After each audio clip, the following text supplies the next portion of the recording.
Hello. Hi, everybody. Welcome to the Black Speculative Fiction Celebration. I'm so happy you guys are here tonight. We have a wonderful show to put on for you. I'm Tonja K. Johnson, your host. I write Black speculative fiction that is often fantasy, mostly gothic, always poetic, and sometimes romantic.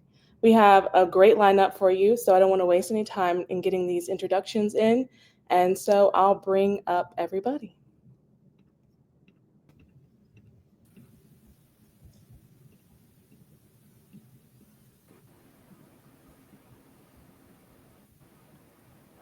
All right, I think everybody's here. Hi, how are we doing? Hi. Hey, Good evening, everybody. Yes. Good Me. evening. what's cracking? What's popping? I'm really excited for what we got going on tonight. So, if we can do introductions really quick, one by one, starting with Alexander because he is the first one on my screen. Good evening to everybody in attendance. My name is Alexzander Christion. I write epic high fantasy. Good evening to everybody in attendance. My name is. Got a delay there. Imagine if Lord of the Rings was written by Quentin Tarantino. Oh Lord, Nice. Awesome. a lot of diatribes. It's very mature. It's very Game of Thrones level it. of mature. All right. So, we're going to go to next. EM, go ahead and introduce yourself. Hi, I am Lacey. I write a lot of dark fantasy. Um, Tends to be a young adult, leaning very heavy on the dark. Um, I'm excited to be here. I'm a big reader nerd. And I just love all things fantasy, all things horror. And you'll find me at Nice. Comic Cons, anything nerdy, I'm there. So I'm excited to be on the panel tonight.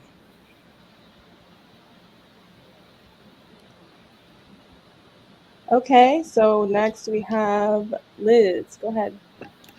Hi everyone. So my name is Liz, and I write in the fantasy and the mystery genre, with my fantasy being the Prophecy series and my mystery being the Lyra Sommers mystery novels.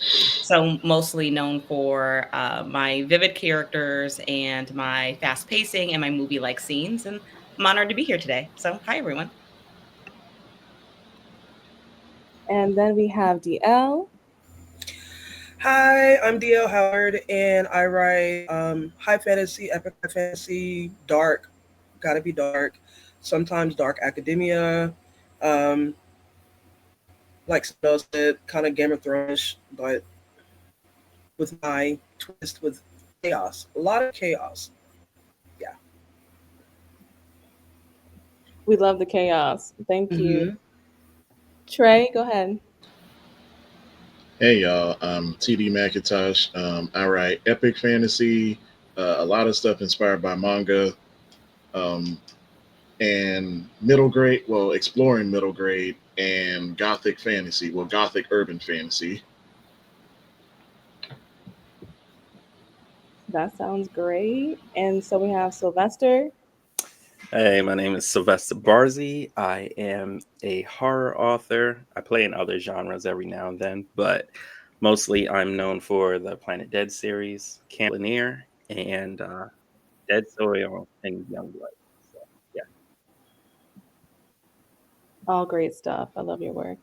And Madam Butterfly. Hi. Hello.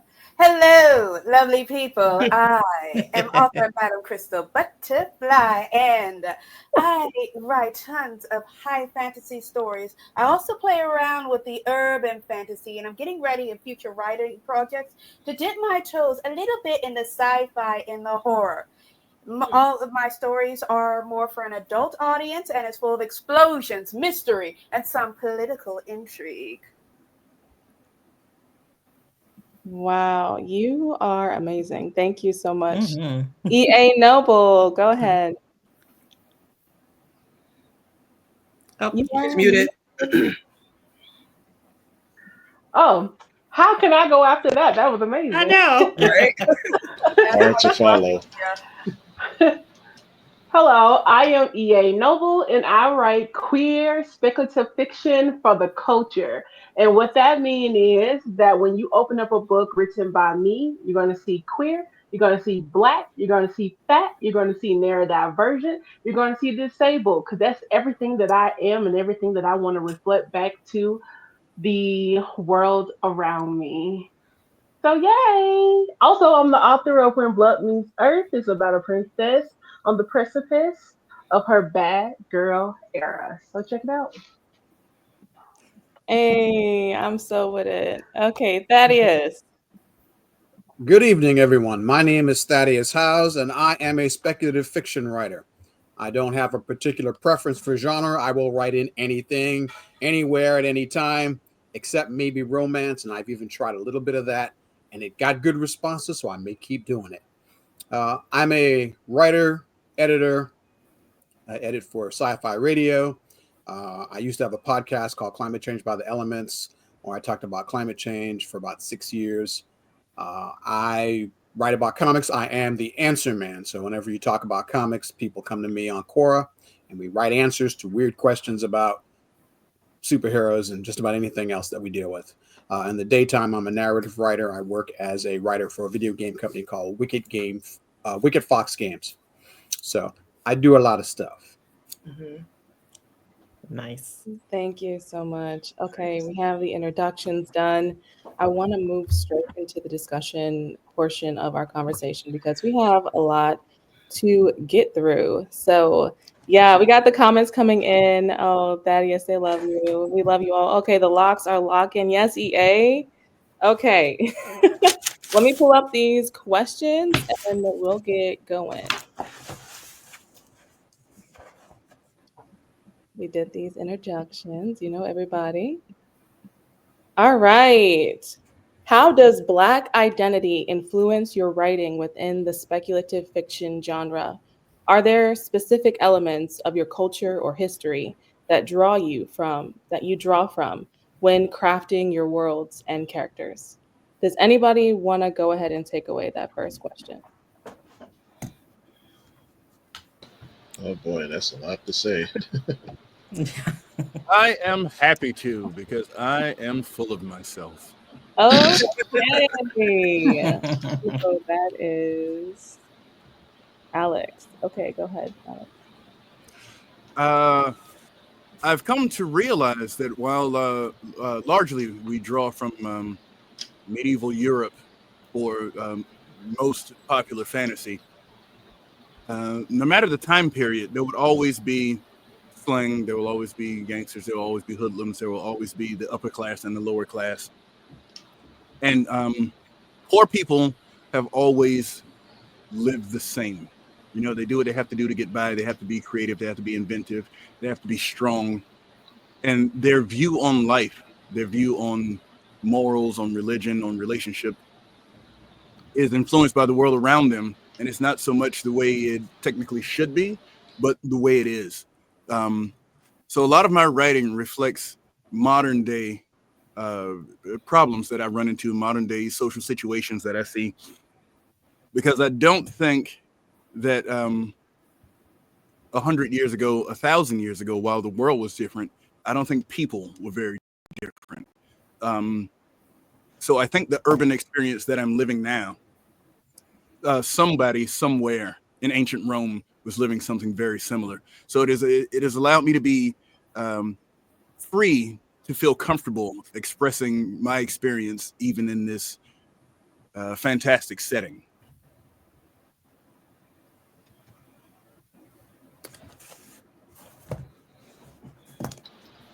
Okay. And I think I want to go next to add upon that right quick.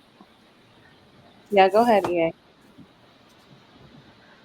So I discussed this before, and I will quote myself when I say this.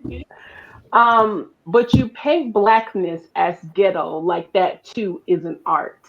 Like black people, especially black people in America, haven't painted to the world different.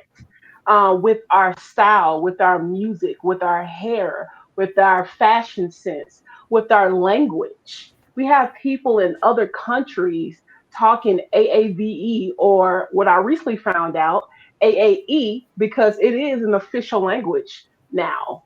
And we are being recognized for the fact that African American English is our own English. And as someone who's come from the background of Gullah Geechee culture, and I live 3 hours away from Louisiana, New Orleans, and so I'm mixed with that Black Creole speak, and then my country, Alabama, Mississippi talk. I just feel like, for as Black folks, a lot of times fantasy, science fiction, and all these other speculative fiction genres that are under these genres, um, they try to paint us out as if we don't exist, as if we aren't the ones that they are picking back off of in the first place. Every fantasy, especially these nuanced fantasies that we have now, have their beginnings in Black oppression, Native American oppression, indigenous oppression, all of that. We create the world in the conversation, if that makes sense. Am I making sense? But Yeah. like, You are Yeah. making sense. Yeah. we literally paint the world Black.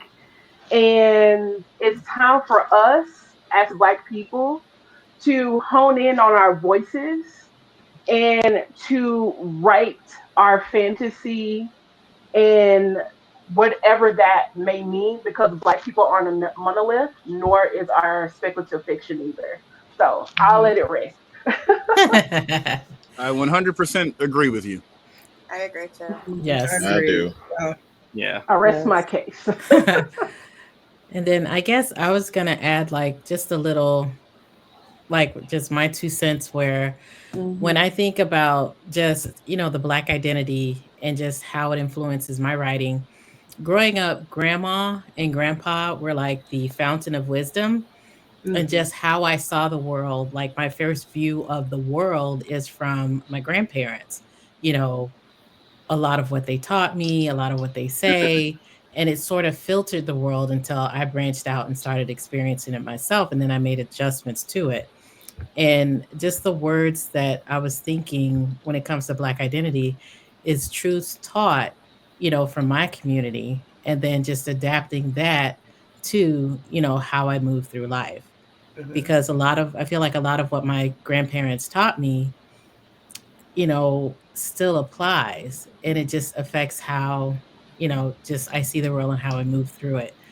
And yeah, so that's a lot of what I get when I work on my fiction. Like for instance, I have a short story, Homegoing.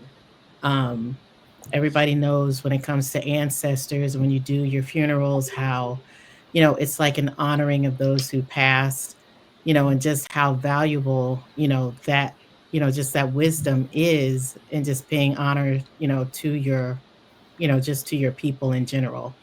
And I find a lot of what I read has a lot of that in it as well.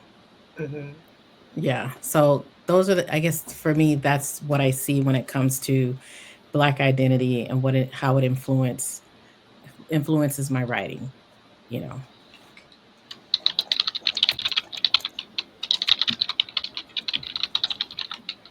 Oh, you're on mute. Oh, you're on mute, You're Tanja. muted. There you Sorry. go. Yeah, it looks like we already have a racist troll in the comments, so I'm trying to take care of that. Oh boy. Oh Oh, Oh, of Lord. course. This is why exactly was why it's so important and imperative that we tell our stories and we tell our truth from our own specific identity, because there's nobody else who can tell that story. And there's so many people out there that want to silence us and for us to not speak whatsoever at all. And they want to roll back the policies, as Lamar has said. And we've used that quote, thank you, EM, throughout this entire process, because it speaks to exactly what is happening right now in America's political system. And we cannot afford to be silent. We cannot afford to throw away our culture and not write about it and speak these Right. truths. So yes, my Black identity is very ingrained and stitched into the words that I write, because who else is going to tell these stories? Yes, all of us, but it's not enough. We need a flood. We need an entire ocean of these stories out there, because for so long we have been silenced. So that's my little spiel about that. Anybody else want to answer the question? I'll take a crack at it. Okay. Okay, so in my writing, I am, you could say, half African American and half Ghanaian West African. My parents raised me with a large amount of pride in my culture and seeing both sides, things from the African perspective and things from an African American perspective, really has just influenced my writing, because I want to share that with people, because I feel often in the media there's trying to just put one image of my people in there, just as us being involved in the illegal substances, usually the illegal substances, or always having to be from a lower class of life. I don't see always a lot of buildup, a lot of showing that we can do amazing things and other stuff. And that's something that I really feel often with my writing. I'm trying to tell the story of the Black experience, in addition to saying there's a vast world and you can take charge. You can make a decision to push forward more. We aren't stuck in these particular roles that we are stereotyped as always having to take. Mm-hmm. And that's my take on that. I'll take it real quick. Keep it brief. Keep it black and keep it brief. I'm going to quote that. Yeah. Everything I write is black. Doesn't matter who's in it. Doesn't matter what I'm writing about. Mm-hmm. I will pluck from your history or your history or your history if it suits my purpose. I will make my own histories. Mm-hmm. But when I make it, I have made it black. I have made it better, because I am a voice that doesn't get heard. So many times we don't get heard. So when I write it, it is new, it is different, it is black. Mm-hmm. And it's weird because I never imagined myself as a militant. But as I've grown older, I served in the military, I've trained in people, I've taught college, I've worked as a businessman. I never imagined myself as a militant until I woke up one day and said, everything I do is black. I promote black, I write black, I think black, I talk to black people about the way the world treats us as black. And that's why my writing is for us. Yeah, other people can read it, but they won't always get it.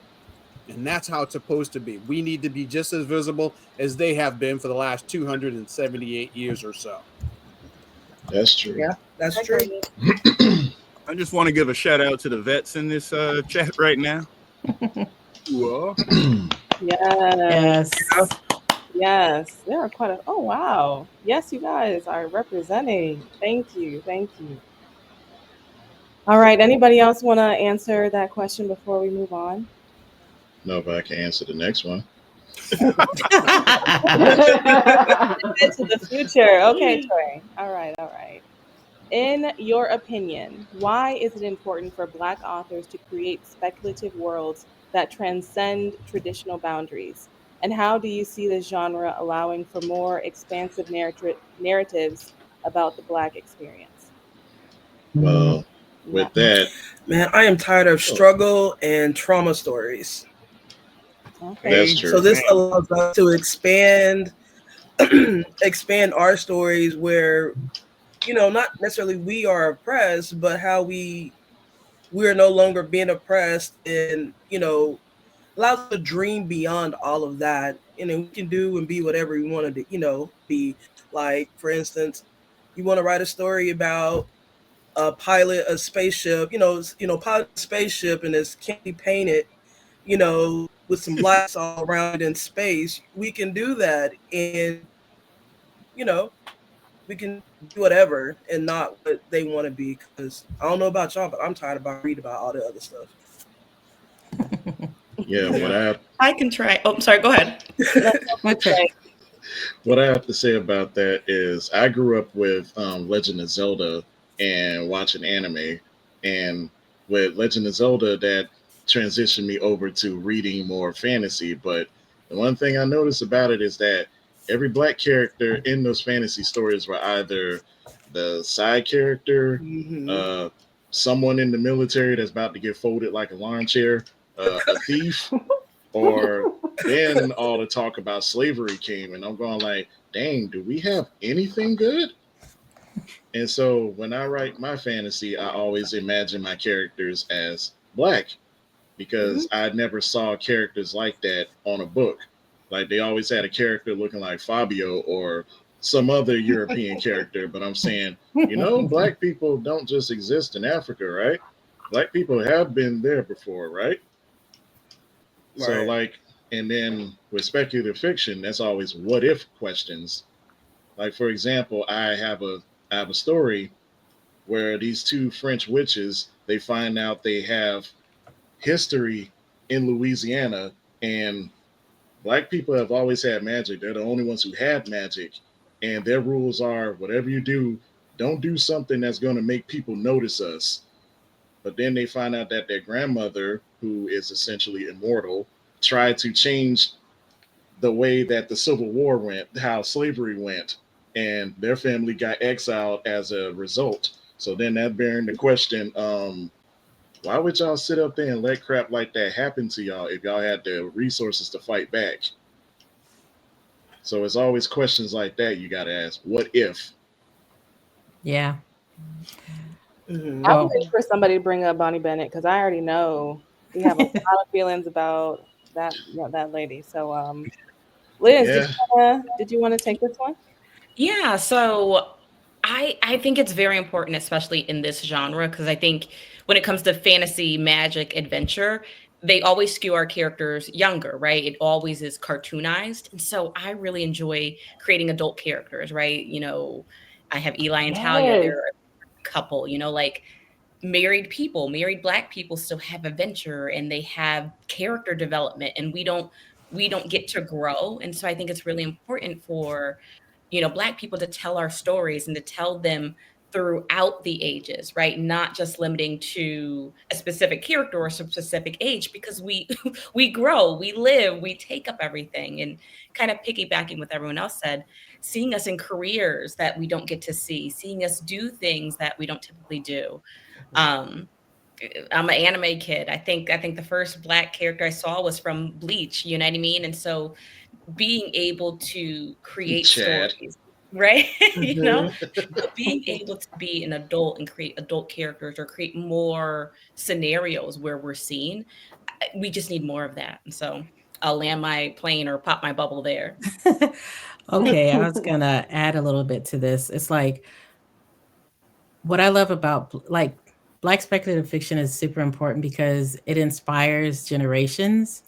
Because I love seeing us in books, and I was introduced to black authors writing about black characters, about the black experience with Octavia Butler, Tananarive Due, and just showing who we are, what we can do, who we can be.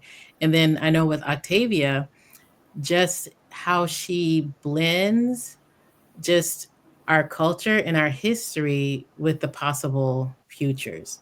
I love that. And that's what inspired me to write. Like I'm aging myself, but I worked at the Miami Herald with Tanana Due as she was in the process of writing the Between. She was in the process of getting that published.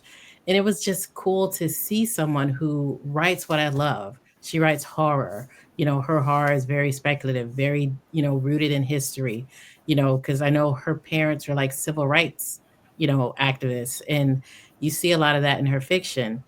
And I feel like that is so, so important. Like with Octavia Butler, she wrote, I think one of my favorite, well, I have two of my favorites, but I won't like go into all of that. But it's just her work is so amazing, and it gives us an opportunity to like.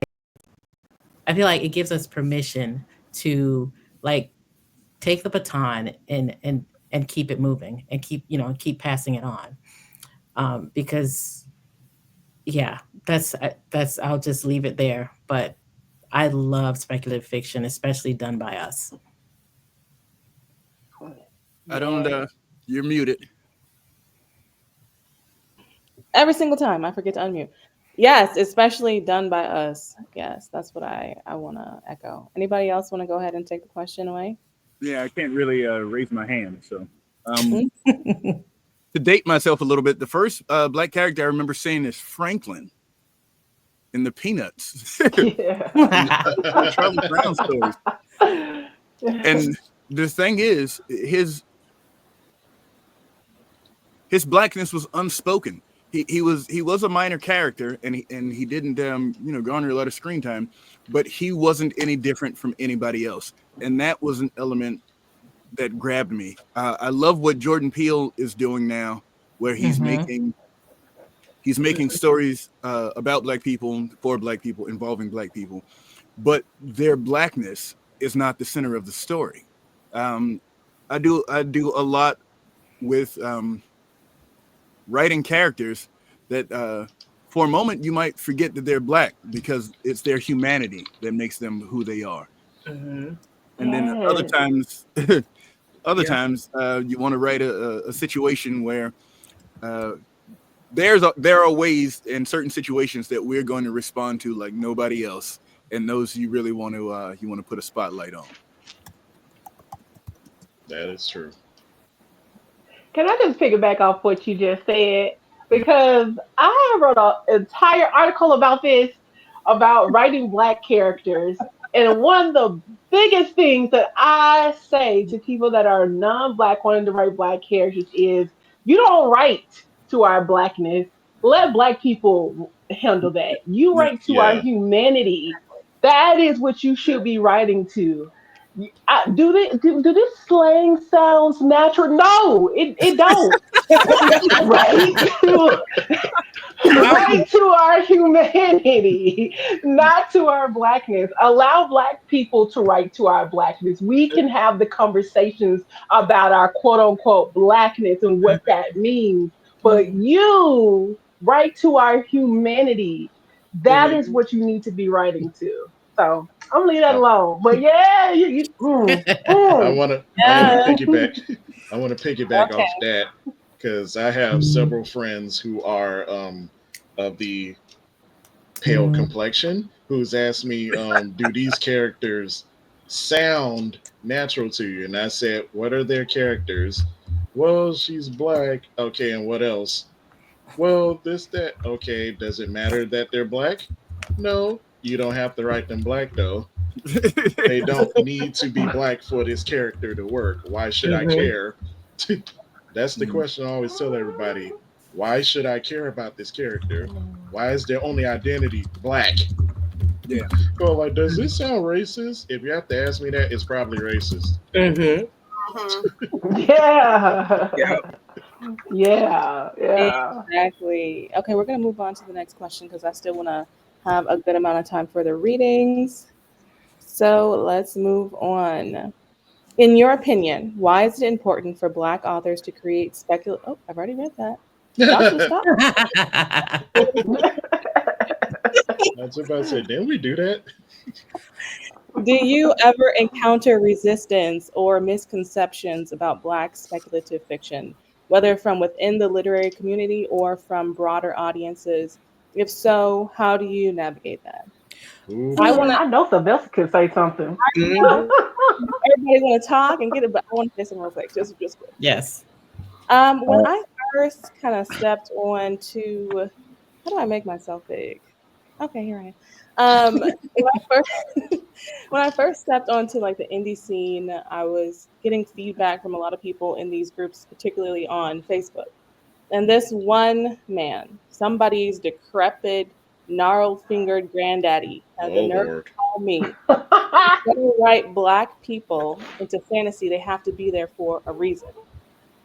And that just really had my gears turning. Like, Ooh. what do you mean a reason? I have to have a reason to exist and be in a place with elves and orcs and fairies and pixies and stuff, but my existence has to be explained.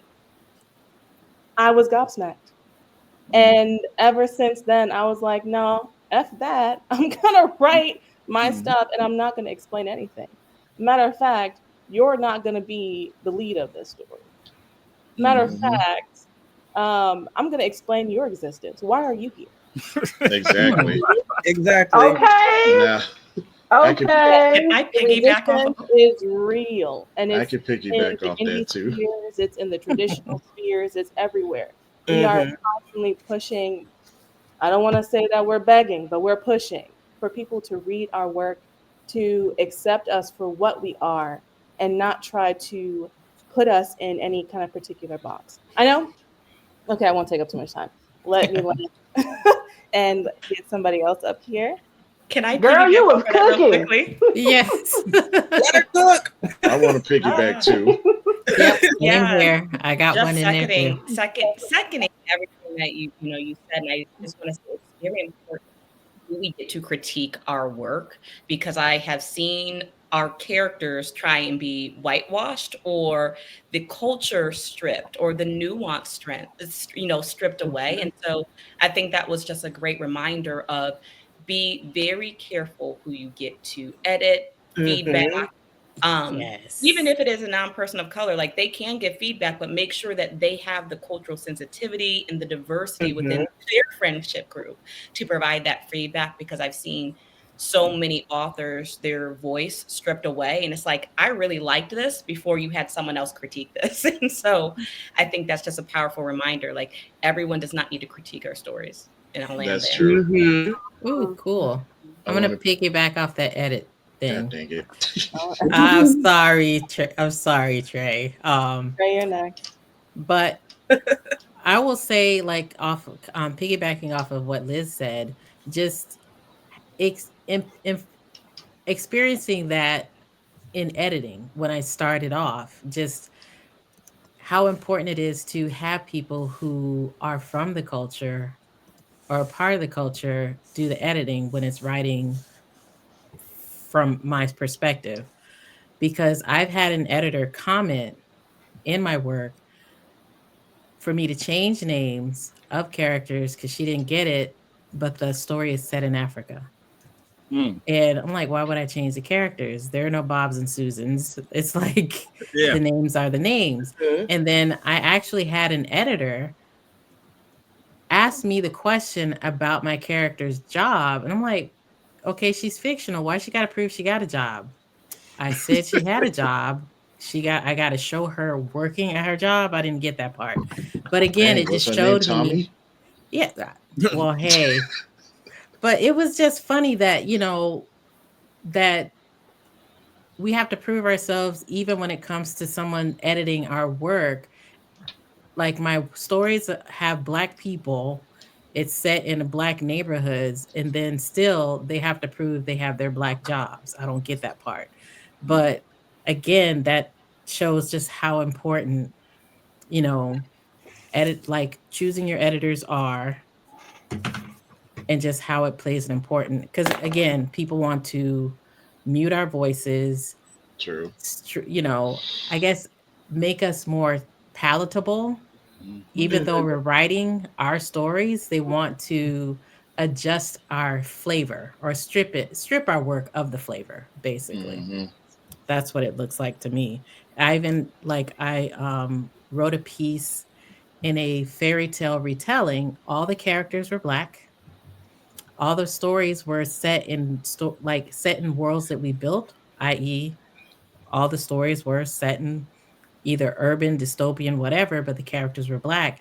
And just seeing a reviewer who probably didn't read the book, saying that, oh, this is appropriation. The original fairy tales were German. I'm like, if you dig back, that German fairy tale probably originated from Africa, if you want to be serious. But again, people, they're always trying to adjust our voices for us and not let us be. So I'll step away from that. Trey, you were gonna go. Yes, go for it, Trey. Uh, Take it when, away. when Tonja talked about begging, yes, we need our voices heard, but that can actually work against us because there are two comic companies, they shall not be named. Their whole gimmick is read our stuff because our characters are black. I'm going like, okay, why? It's like just their whole identity is our characters are black, but they're black. But they're black though. Yeah, but why should we care? They're black though. And then they get surprised when the racial trolls come in and start changing stuff to poke fun at them. I'm going like just there's more to us than just being black. You know that, right? Like one of them in one company, because I was involved with this company, I had to write for them, trying to keep them as like blasé as possible. Their villain was a certain supervillain that we're all dealing with. That was just literally it. Like no nuance, just hey, this is our villain, and just the way that they wrote the character was, oh, because I'm black, I figured out all this stuff, and I'm going like, that's not how that works. You know that, right? Yeah. I did want to chime in, if I may. Yes, you may. I was writing a story, and I had a couple other authors read it, and they said, "Love the character development, love your language, love the way that you paint pictures with words. My problem is, your main character is a black airline pilot. Nobody's going to buy that." Wow. Do they not think black people can fly planes? Do they not think that they are doing so right now? It was sometimes people show you how small the world is, and sometimes people show you how small they are. Yeah. This was definitely a case of them coming from a homogenous environment where, you know, bankers and pilots and doctors and astronauts are white jobs. Yeah. We gotta quote that. Yes. Quote it. They legit think only white people can do that. Wow. And you know, that kind of goes to them also saying like get readers, you know, even get some black readers or even white readers or whatever. They're like, when you tell them that you write fantasy, they're like, oh, I didn't know black people like fantasy. Like, really? And then some of the other misconceptions we get is piggybacking off of the editing part. It's also just not with editing, it's with our book covers. You got designers out here who don't want to create books with black people on them because they say they're hard to market or hard to sell, so they don't want to do it. And then when they do it, they make it look like crap. You know. Yeah. The reason why your book covers don't sell is not because you got black characters on there. It's because they ugly as AF. That's why. Exactly. Black people don't. Black people want pretty images about themselves too. Exactly. We don't want to look like that. You have this white woman on this white book cover. She all pretty and beautiful and lush, and then you got the black character over here. It be ugly as hell. Like she smoked 17 packs a day. Like, it don't ask me to change the character to look black. Oh man, you just don't even do it. Yeah, they don't know what that means. They just enlarge the lips and the nose, and it's and then you get the people who only know black fantasy from certain things like Black Panther. Like with one of my stories, they're like, "Can you write it more like Black Panther?" No. I'm not writing that. I don't care. I'll just look them in the face. No. Why don't you write it like Black Panther? Because I don't want to. I'm not trying to write Black Panther. They wrote Black Panther. I'm not. Sometimes you just got to be blunt with them like that. No. Yeah, I can go on a whole tangent about the covers and creating space for Black authors to feel comfortable buying covers that represent us in a good way. I created a Facebook group a few years ago called POC Cover Market. specifically for us because it was Oh, that so was your group? I'm sorry? Oh yeah, That was yeah, your that's her. group? Okay. Yes, That's yes. her. I was part And, of it. I bet you there was somebody who asked, "Why is there only black people here?" And you had to go like, on purpose, yeah. read the title. Yeah. Yeah. Right, for all the reasons that you talked about, DL. But I don't want to stay there. Let's continue. Speculative fiction often grapples with themes of oppression, liberation, and revolution. How do you use these themes to reflect or critique systematic issues within both the genre and real world society? Okay. I think I'll take that one. All right, Thaddeus. I'll take that one. All right, I destroy society for breakfast. I'm not Yeah. surprised. Listen. Somebody quote it. Yeah. Honestly, Thaddeus, I'm not surprised. I have no problem creating a story where whatever the worst part of society is, or whatever they're doing wrong this week, or whatever we're talking about 10 years or 100 years from now, I will write about it. I have no problem doing that because we need to start addressing the future because it is here. It's here right now. I don't know about you, but I sat out the other day. It's February, late February. It's 72 degrees here. And I'm going, I remember when I first came to the Bay Area, it was 72 degrees most of this, most of summer. And by early September, you got a little heat. And that was great. And then it was over.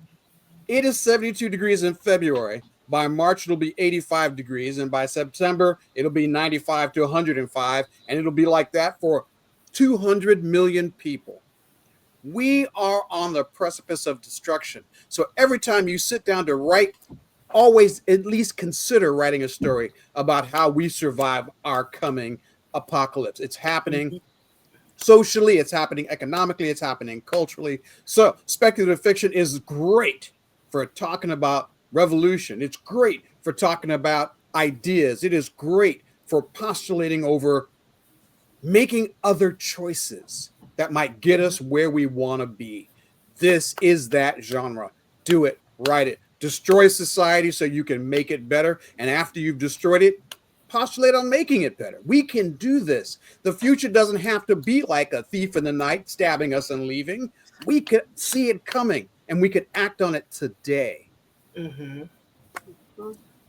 I feel like talking right now. I can. I almost said Wakanda forever. I can piggyback off that too. I think didn't Madam Butterfly say she had something to say? Yeah, I want to chime in with that. Yeah, she can go first. Okay. Yeah, in my stories, I also like to maybe blow some stuff up and scream a point, because what I love with speculative fiction is because I'm working with a fictional world, I can do a lot more of what I want to tell a story that points out problems in the real world, like one of my more recent story, Perilous Love for Christmas. After a certain event in November, my brain did get some ideas because they were talking about, okay, they're going to take away a woman's right to vote and take away birthright citizenship and all this stuff. And it made me think, okay, fine, you want to do all that? What would the world look like with that? And I presented more of a dystopian world to make people think, when you read this, do you really want to live this way? Do you really want to be in a world where you have to beg for permission from people with all the money to do something basic for yourself or your family?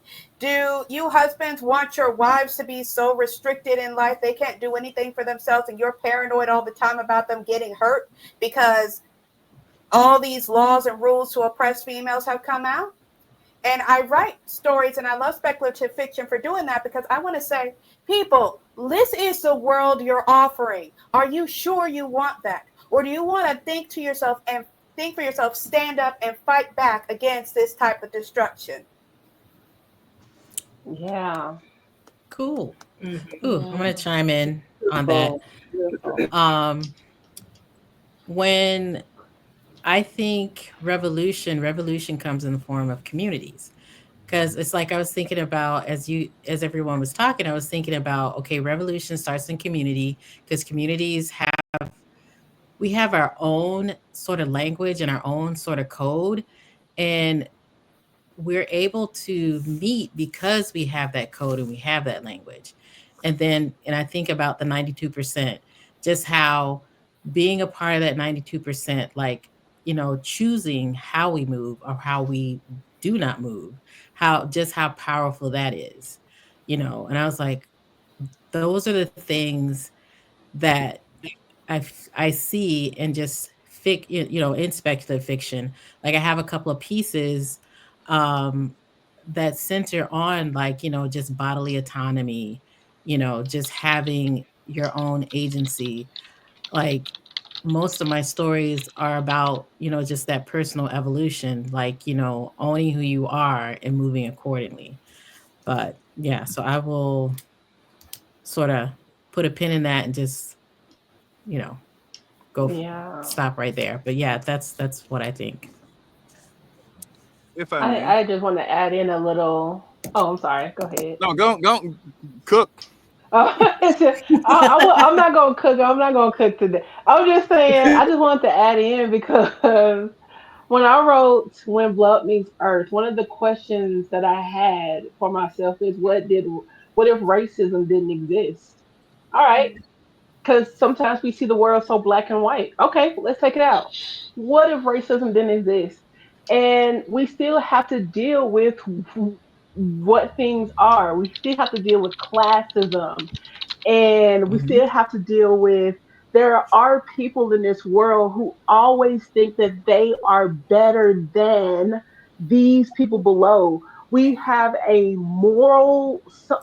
something immoral about humanity where we always have to put someone down for something.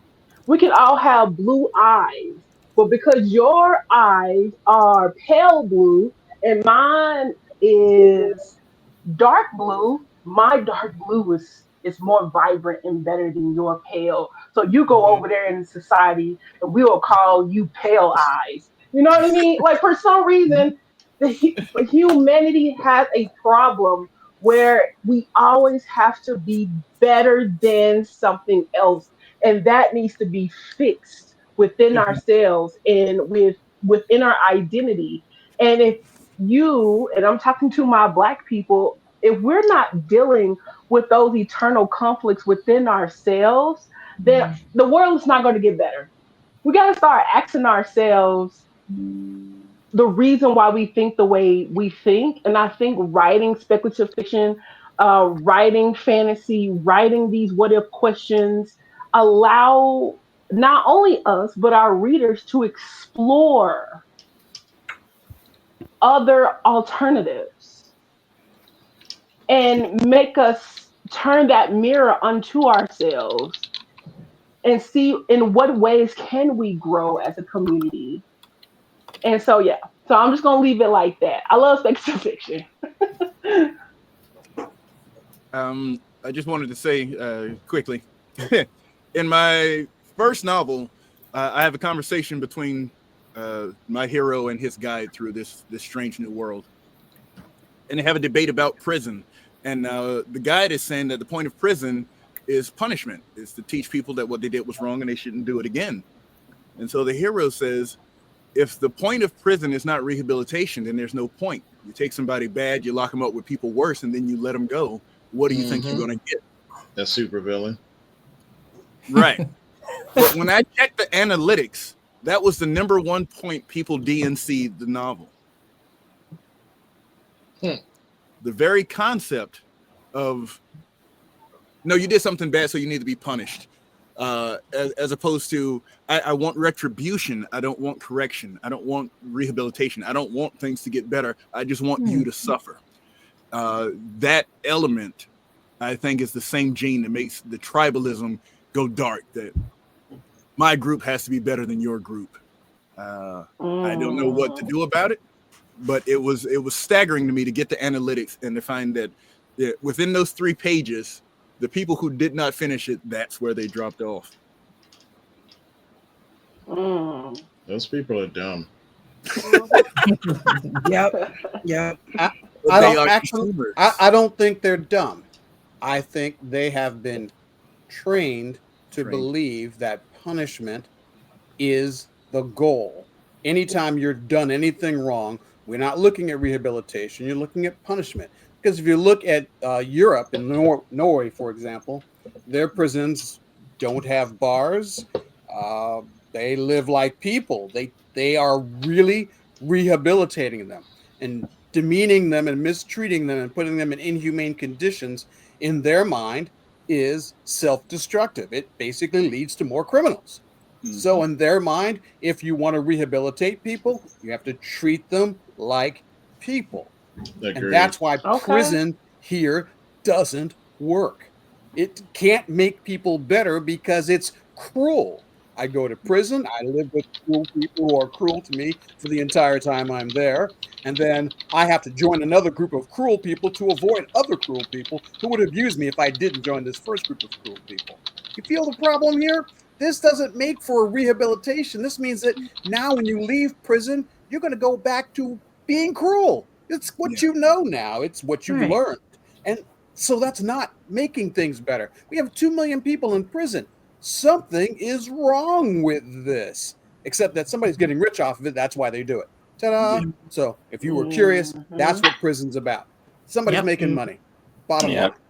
Yeah, because I think about the prison industrial system. All it's really meant to be is a revolving door just to lock somebody up, then put them back in. Lock somebody up, put them back in, so they can continue to make a profit. And we have our society brainwashed to think, oh, they'll go to jail and get rehabilitated. And it's never been about rehabilitation. It's always been about profit. And they take groups who they really don't care about, especially people with brown skin, and lock them up to try to say, this is where you belong. Because in poor areas, if you think about it, a lot of the places where they can go and buy food are exactly like the commissary out of jail, to program in their minds early. Okay, this is what you eat, and then when you go to jail, it's no different. This is where you belong, and you know this. So just let us continue to profit off of you, and don't think that you can have anything better. Yes, I think the novel Chain Cell. I'm sorry. Yeah, sorry, I didn't want us to get too sucked down into the prison complex conversation. Yeah, I was about to head on like that. If you haven't read Chain Gang All Stars, this Black speculative fiction book that talk about the prison system, we'll direct you there. Yes. All right, let's move on to the next question. What advice do you have for aspiring Black writers who want to delve into speculative fiction? Are there any specific challenges or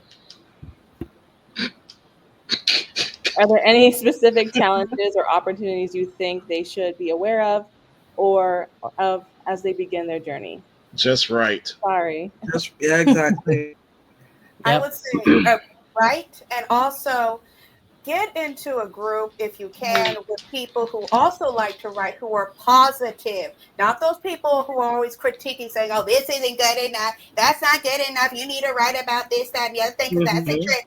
Now, people who are positive can help you get positive feedback. People who will let you know what's going on in the writing industry. It's good to have a positive writers group. And like you said, just write, and you better not stop writing until you're done with that book. And when you're finished writing it, write it again. Madam Butterfly, who hurt you? I want Sylvester at all. Sylvester, what is Yes. Thank you. Now, I think you should definitely focus on who you're writing for, who that audience is, because then for me, it helps me block out everybody else who's got negative opinions and all the racists that come into my comments and stuff, because I already know that I'm not writing for them. I'm focusing on the community that I'm trying to build and the people that I'm searching for. So I think new writers, they just need to, just know why they're getting into it, who they're trying to reach, and then just, stay with that, stay in tunnel vision, keep your head down, and your lane and just keep going and knocking out your books. Because I mean, there's tons of people out there that just hate you because you're Black. I've gotten tons of reviews that are just like, we just did Camp Lanier, and every like 1-star review on Camp Lanier is from a white person. So it's just so I try to tell Black authors that they just can't focus on that. I mean, drag them when you can. Yeah, most definitely. No. Thank you for your non-melanated thoughts.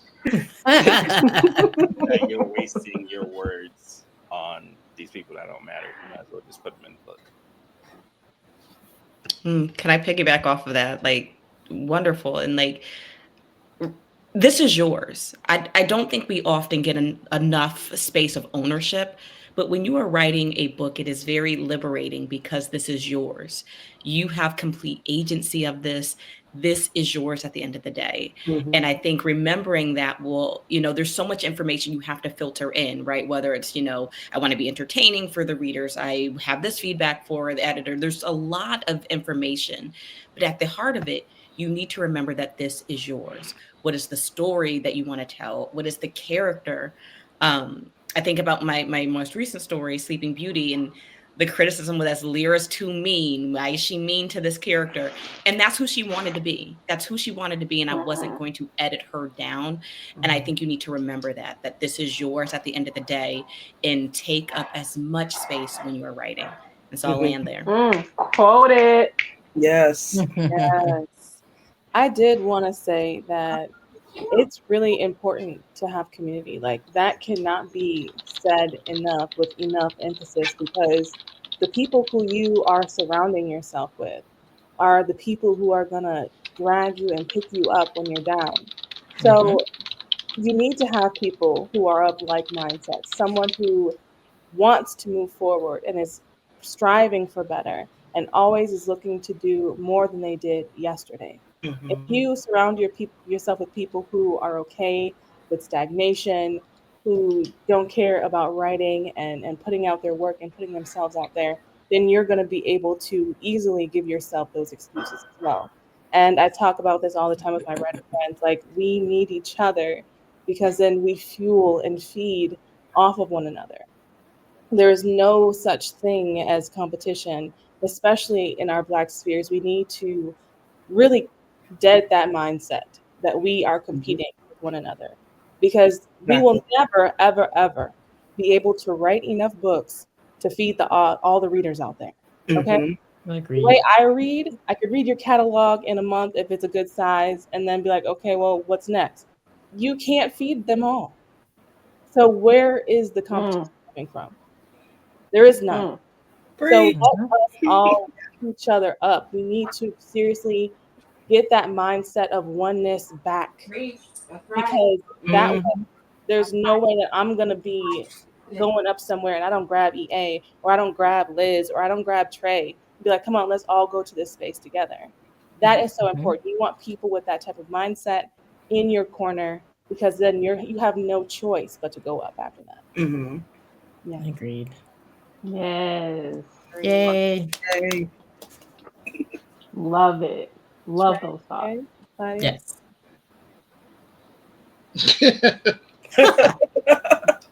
If there was anything I was going to tell a new writer, and you already know what it is, read. For some reason, writers today somehow don't think they have to read anything to be good writer. Yes. I understood that. I'm going to suggest, for your mature consideration, that not only should you read, you should read everything. Every genre, things that you don't think you might want to read or want to write, you should read them anyway. Because what you're going to discover is, the more you read, the more you see stories from different angles. And you'll start to see angles that maybe for you never, ever, ever, ever, ever considered. I'm not a spy novel guy, for example. I don't like spy novels. They annoy me. But I've been reading some of them, and there's a perspective I generally just didn't consider. The dark inner world of spies, the things they think about, what they have to worry about. And I Mhm. realized that I have embraced that in other kinds of stories, but I never realized it was a whole genre of this. And when I started reading Westerns and I started reading a variety of fiction that I never read before, I even read romance novels, for God's sake. There is still something there. I couldn't understand it. Why would anyone write these? But there is something there. There's a connection. There's a conversation about connection that you don't get in a lot of other fiction. And I thought it was really important. So I try to add a little of that whenever I write now. Mhm. The possibilities of being more as a writer are based in what you consume, not just what you write, but what you learn about.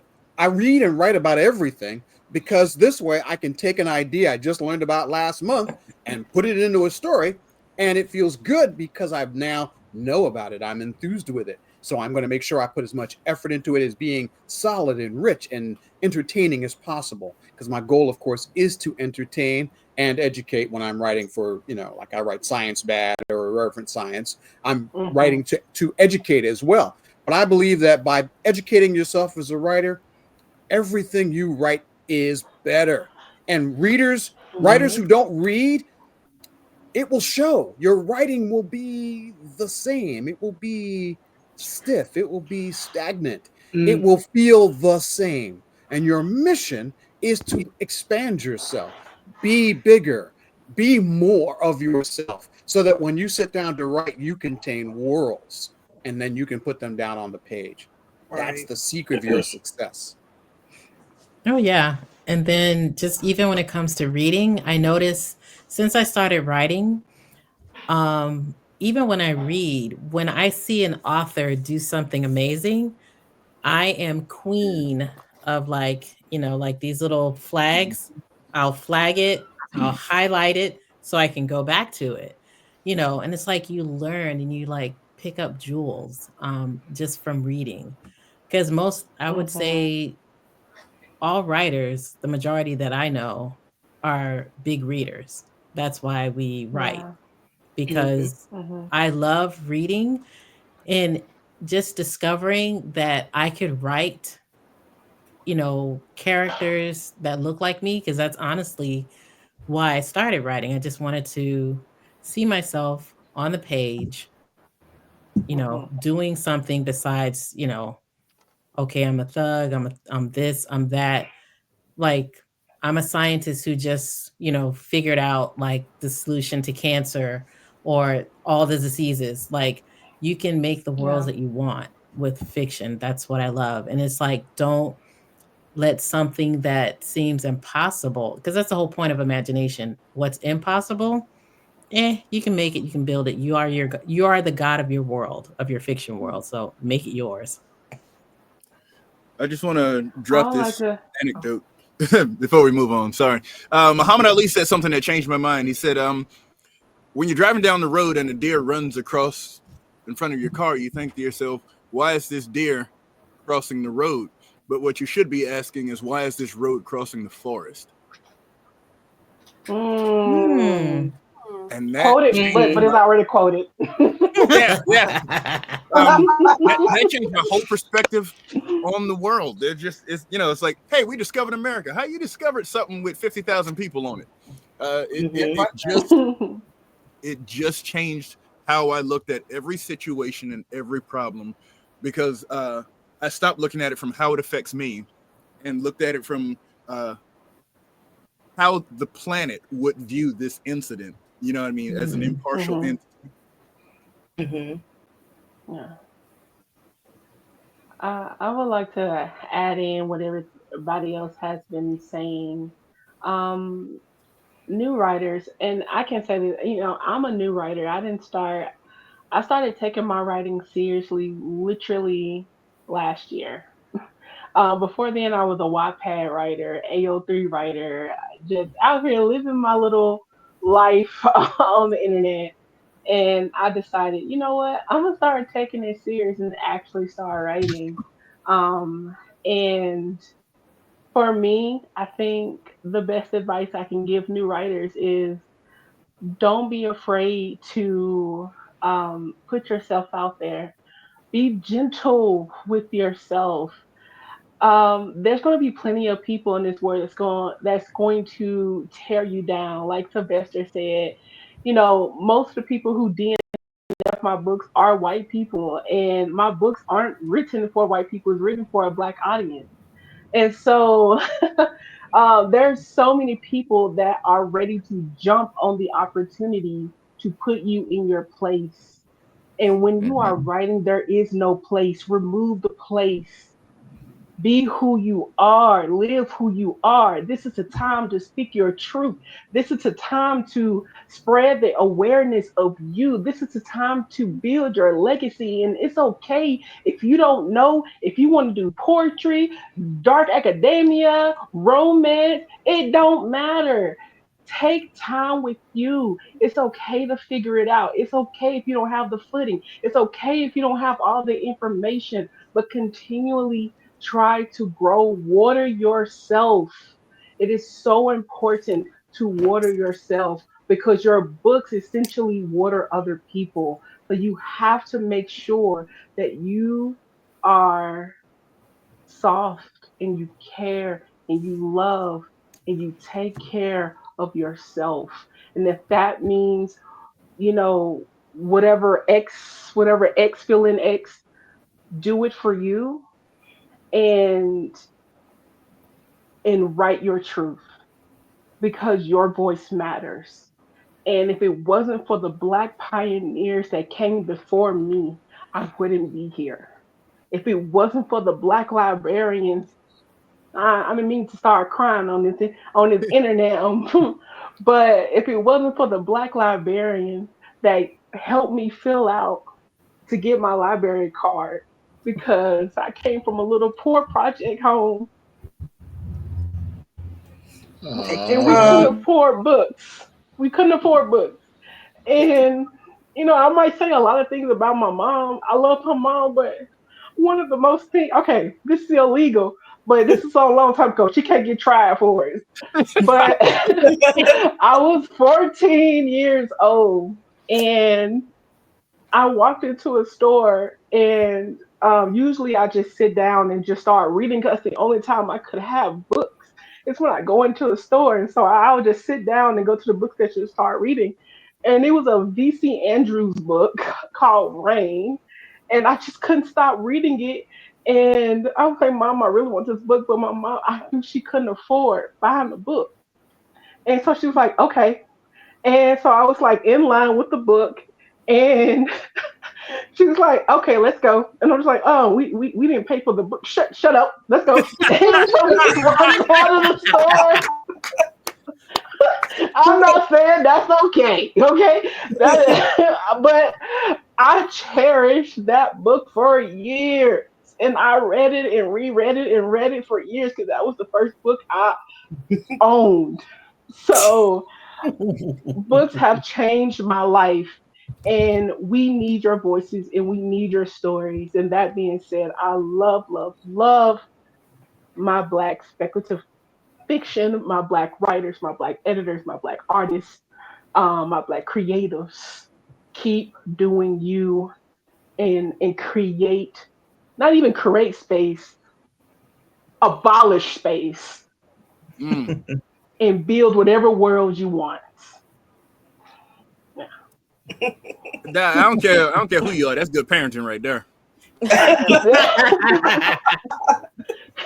like you said, yeah, just create your space. Better yet, demand your space and don't care who says no. This is your space, nobody else's.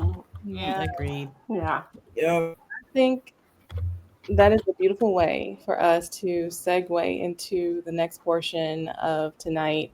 And I wanted to give space for the writers to read the pieces that they have made for today. And I think I'm just gonna say who's first. Thaddeus, you're first. Yeah. Woo! Oh, gonna make, so you're gonna put me out there, okay? Yes, I am on the big One screen. screen. All right, let's do this. This story came to be on a humbug.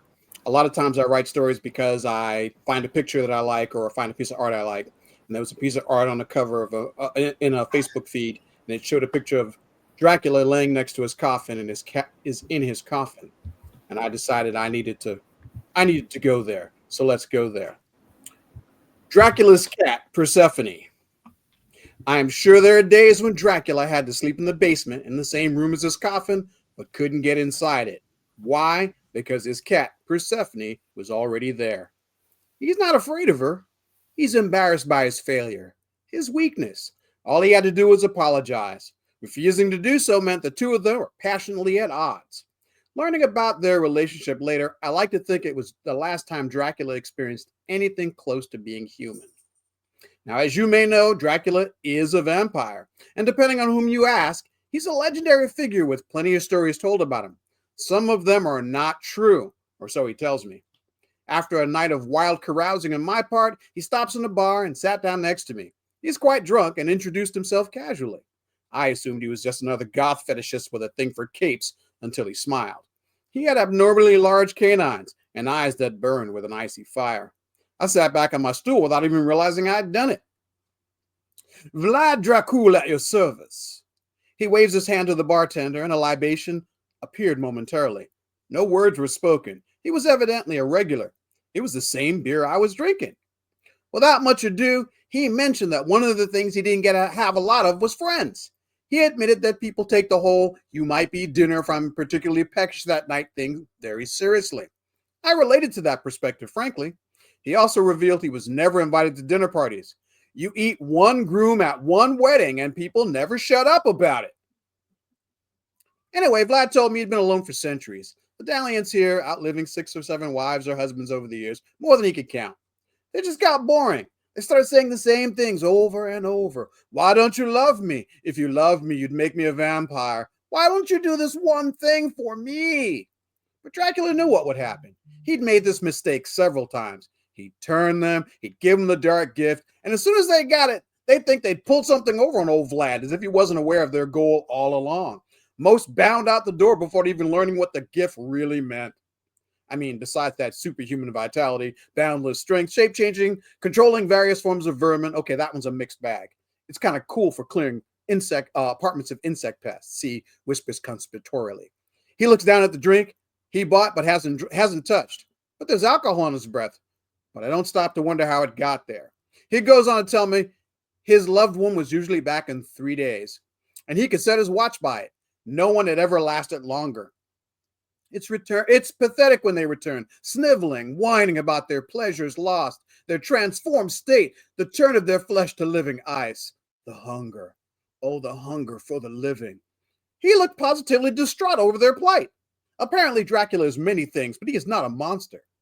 After he saw the first 3 or 4 responded, and the actions he was forced to take to maintain his secrecy, he vowed to never do it again to anyone. Which is how he got to this point when he mentions his cat. Dracula has a cat. Of course he does. Lonely for companionship, but not wanting a lot of maintenance, Dracula found a kitten, a bit standoffish, but curious enough, and adopted her in the winter when the sun dipped early. The lady at the pound was nice. She reminded Dracula of a woman in his village 200 years ago. He spared her for her kindness. That rude young man kicking the dogs behind the buildings on the dog walk was not so lucky. Remember, folks, mind your manners. You never know who or what is watching you. Dracula took the kitten home, and the two became fast friends. Both night owls, they'd scamper through the early evenings right after sunset, feasting on voles and joggers alike. And come morning, when the two were done with their patrol, they'd return home, and Dracula would retire to his coffin, while his beloved cat generally preferred to lie on top of it rather than in it with him. They agreed it was for the best after the accident. One night, he closed her in with him in the coffin. She snuggled closely and seemed content to sleep next to him. But when she woke and was unable to escape, she panicked and tried to wake Vlad, unsuccessfully. He sleeps like the dead after all. Dracula woke up covered in crazed scratches as she tore around the enclosed space for hours waiting for him to wake. She didn't speak to him for a week. No hunting, no patrols, no joggers. She reappeared a week later, and nothing was said of the incident, but no apologies had been made. But they were together for the rest of her life. But near the end, 25 years after he found her in a pound in Brooklyn, she was dying. And he was beside himself. This was his soulmate. Even enhancing her abilities with a drop of blood here or there would not stop the Grim Reaper from his eventual harvest. She grew slower, weaker. It had been years since she'd taken out a jogger on her own. Dracula realized he couldn't live without her. In a moment of weakness, he did what he promised to never do again. He slit the vein near his wrist with his diamond-sharp nail. Forgive an old man his selfish indulgences, my sweet Persephone. And the dark gift swept into her. Her age fell away in hours. Her breathing eased, then stopped. And then it started again, slower, colder, darker. Her eyes popped open. The baleful glare caught Dracula off guard. She was pissed.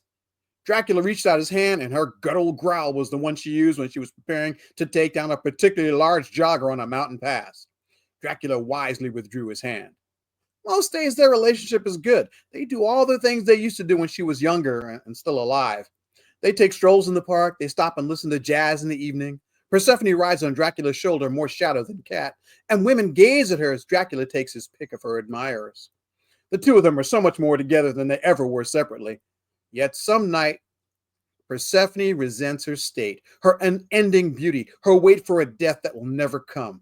It is unnatural, a wrongness unbearable. On those nights, especially those nights, Dracula wisely sleeps on the floor of his tomb while Persephone stares from his coffin, her frustration seeking an outlet. Dracula tells me this story, sobering up slowly. He slides the beer over to me, having never touched it. Suddenly, I feel a shadow sliding up my leg, and a pair of glowing green eyes appear on the bar before me. No one else seems to see it but me. Dracula stands up, smiles that terribly toothy grin, and invites Persephone onto his arm. She glides up to his shoulder and settles in. You should probably go home and never come back here.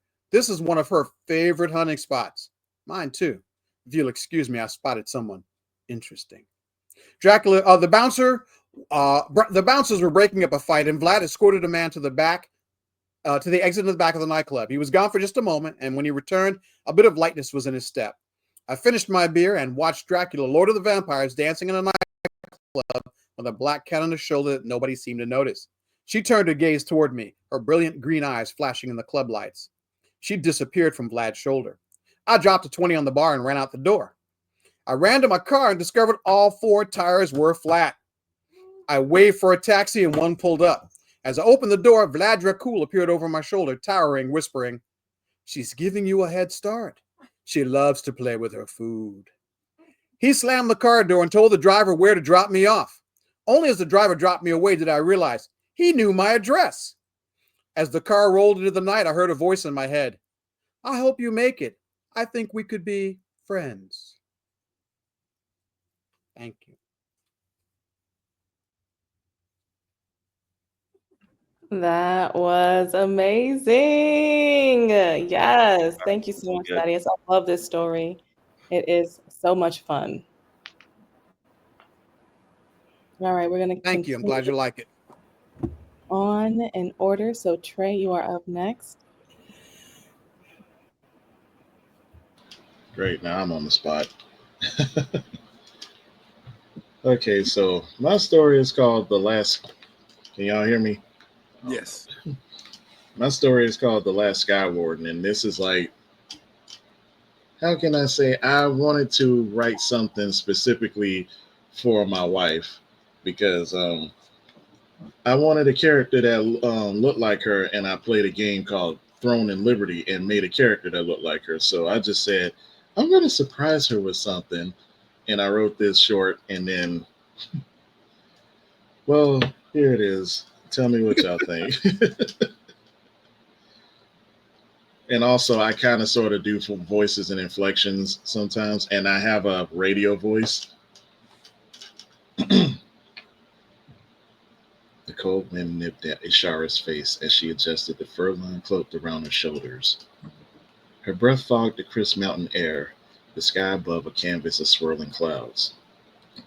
In the distance, the ancient ruins of the Sky Spire beckoned, standing tall against the rugged backdrop of the hollow highlands. They whispered of old magic and forgotten oaths. Ishara had come so far, too far to turn back now. Ishara shivered as she walked, her green leather armor light yet sturdy, lined with white fur that framed her deep brown face. Ashen gray hair fell around sharp, watchful eyes, and a long sword rested across her back, its worn straps hinting at countless battles. Though unburdened by a heavy plate, she carried herself with quiet assurance, every step measured, every motion ready, like a hawk poised to strike.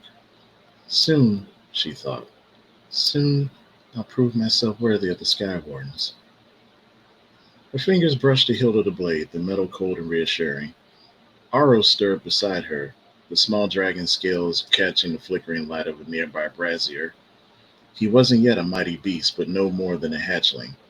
But in his golden eyes there was an ancient intelligence, a connection that ran deeper than the bond between rider and steed. We're close, she whispered, her voice barely audible above the wind. Aros tilted his head, as if understanding, though his wings fluttered with an ancient tremor. Ishara's heart pounded in time with her steps as she approached the carved stone doors of the Sky Spire.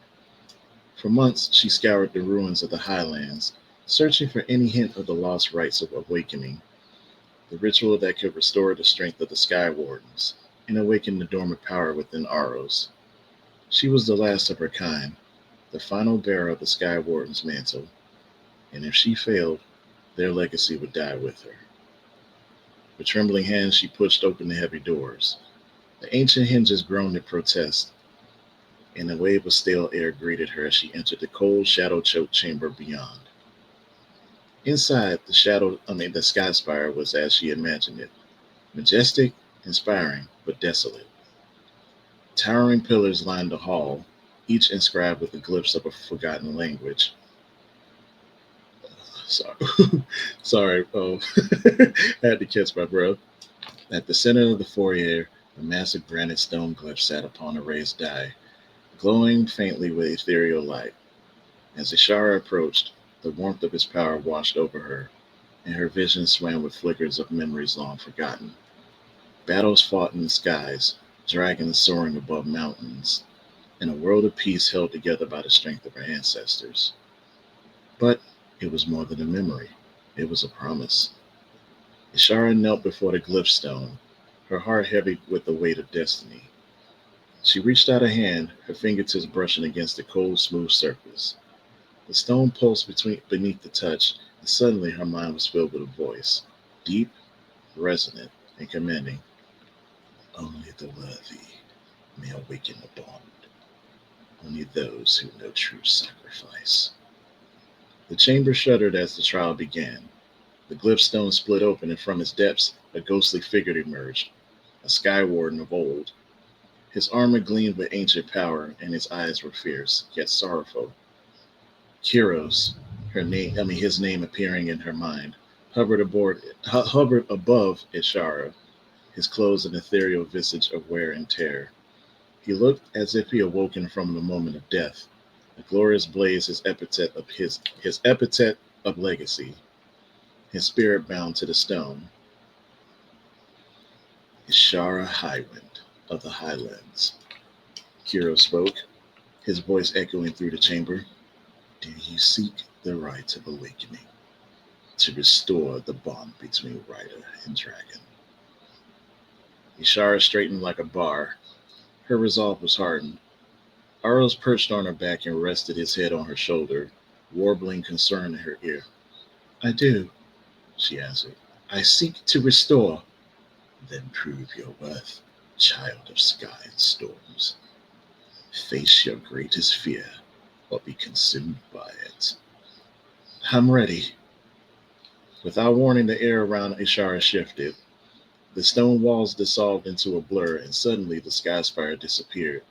She stood amid a battlefield, her battlefield, a vision conjured by the trial. In an instant, memory caught up the sensation. Oh God, Morcar. Ishara's heart pounded with anxiety. Anxiety she thought was trained out of her, beaten out of her by her father. He cut corners, but what else could you expect from a dying man?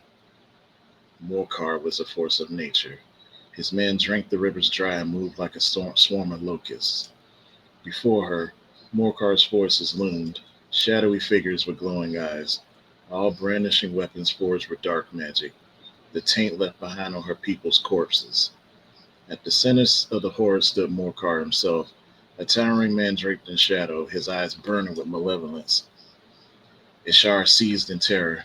The vision was too real. The stench of scorched human viscera and dragon blood and smoke filled her nostrils. She could hear the cries of her people, the Sky Wardens, as they fell one by one, defeated by the darkness they sworn to stop. She faltered, fear rooting her in place. The last Sky Warden, that was her. She was standing where her ancestors had fallen. I'm not strong enough, she thought.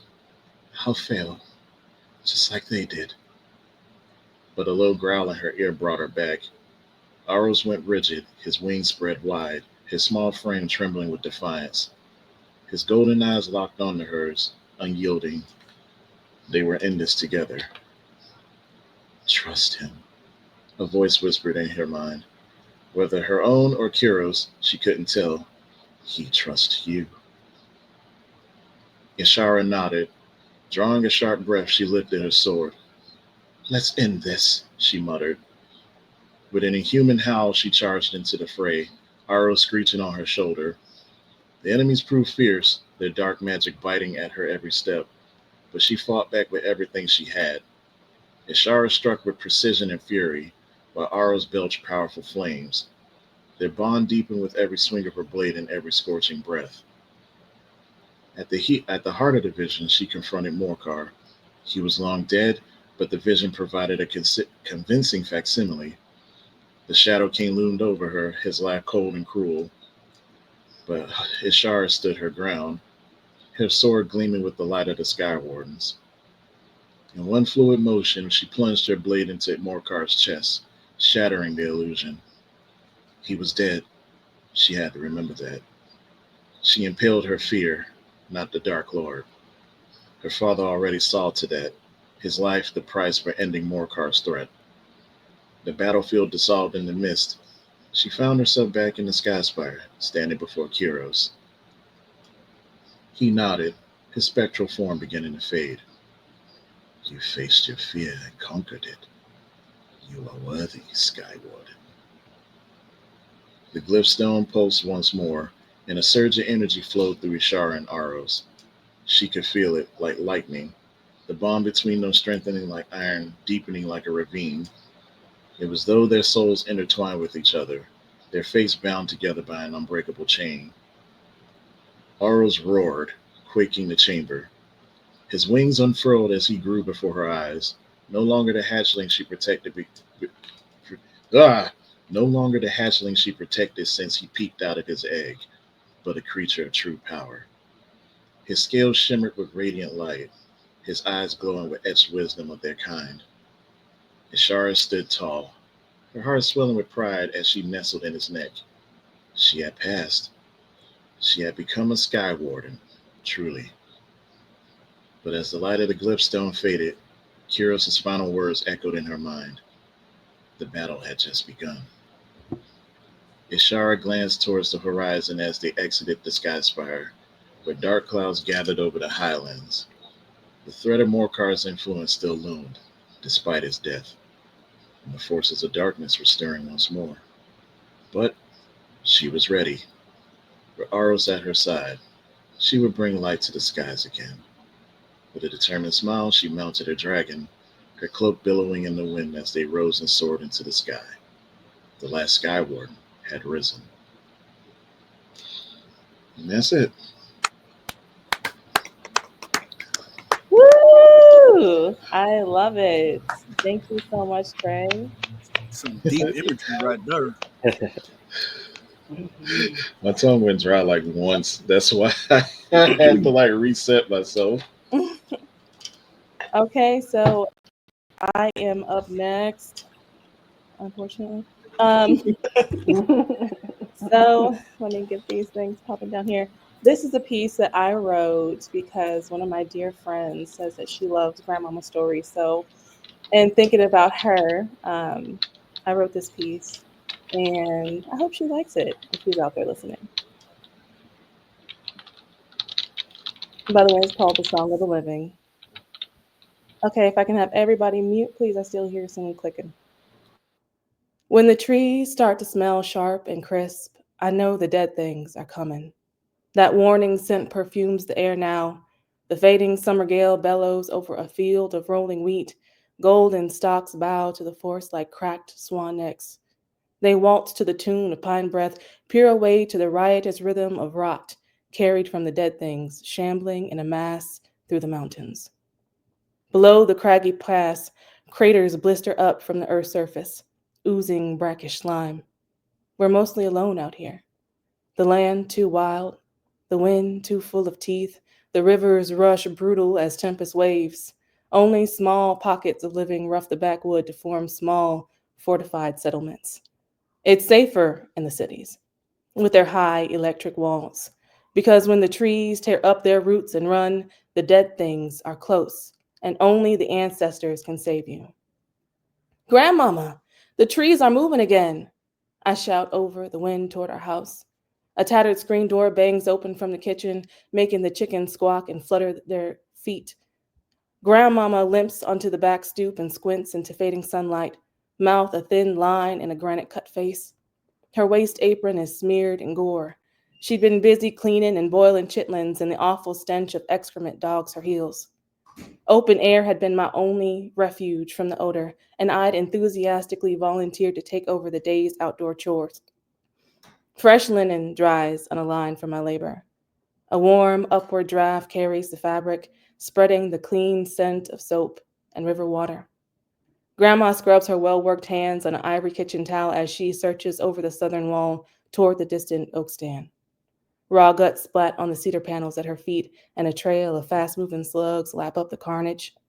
Innards still cling to her knuckles, speckling her walnut-brown hands in tiny, pale constellations. Those hands can tan a hide just as easily as they can soothe tears or sign the song of the living. Her fingers move in a blur. Get your behind in the house. We got work to do. Ain't no trees walking around today.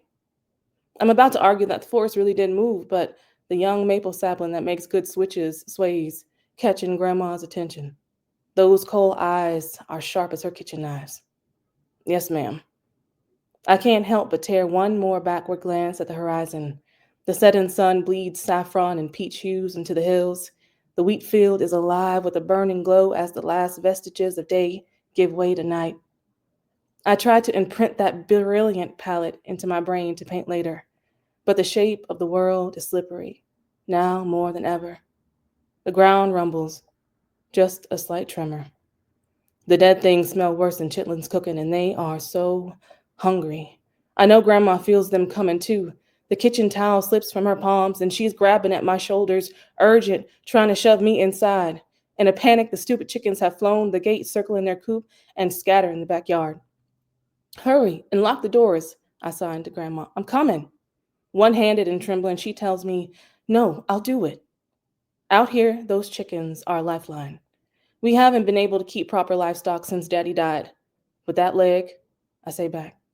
She shifts tenderly on her twisted foot, but I don't give her the chance to argue and dash for the escaped hens instead. I know Grandma gonna be hotter than sugar grits. Even still, one of us had to do it. The horde forages for living skins to slip into. They don the stolen flesh until it's maggot-riddled and rotting off them, and then they discard that ruined carcass to find something else to wear. I press my legs into a downhill sprint, allowing the momentum to carry me faster. I scoop up the first chicken by the neck just as the second tremor hits. It rattles through my bones. 3, 4 seconds. The trees are moving. I see their silhouettes shifting along the horizon as they run. The dead things are here. Another chicken thrashes as I catch it by the wing just as it's about to take off. Blasted creature scratches up the inside of my arm. I try not to think of the blood running into the soft soil, a beacon to the dead things that there is a fresh meat suit outside, chasing chickens, when it should be indoors, safely walked away, singing the song of the living to keep death at bay. I can't find the other 2 hens. Rot have them. These 2 will have to last until we can safely make a trip into the next parish. Thud. Earth trembles. Sky comes tumbling. The southern wall goes down. It collapses in a pathetic screech of rusted metals and scavenged parts. It wasn't strong like the ones they engineer in the city. It wasn't built to last. We only pretended it would to stave off nightmares of decay. Dust belches in a great dark plume through the air, spreading to the steady march of dead things. Both wretched chickens tucked under my arm, I race to the house. The pair squawk and scream the entire time. They just don't know I'm trying to save their miserable lives. Heart lodged tight in my throat, I urge myself faster. Grandmama is at the back door waving me inside, a towel muffling her nose from the rot stench barreling down the mountain pass. I stop short, nearly drop both those precious idiot chickens. A boy stands at the edge of the yard by the maple sapling. He doesn't move, doesn't speak, just stares at me with those large eyes, like we know each other, like the dead things aren't already here.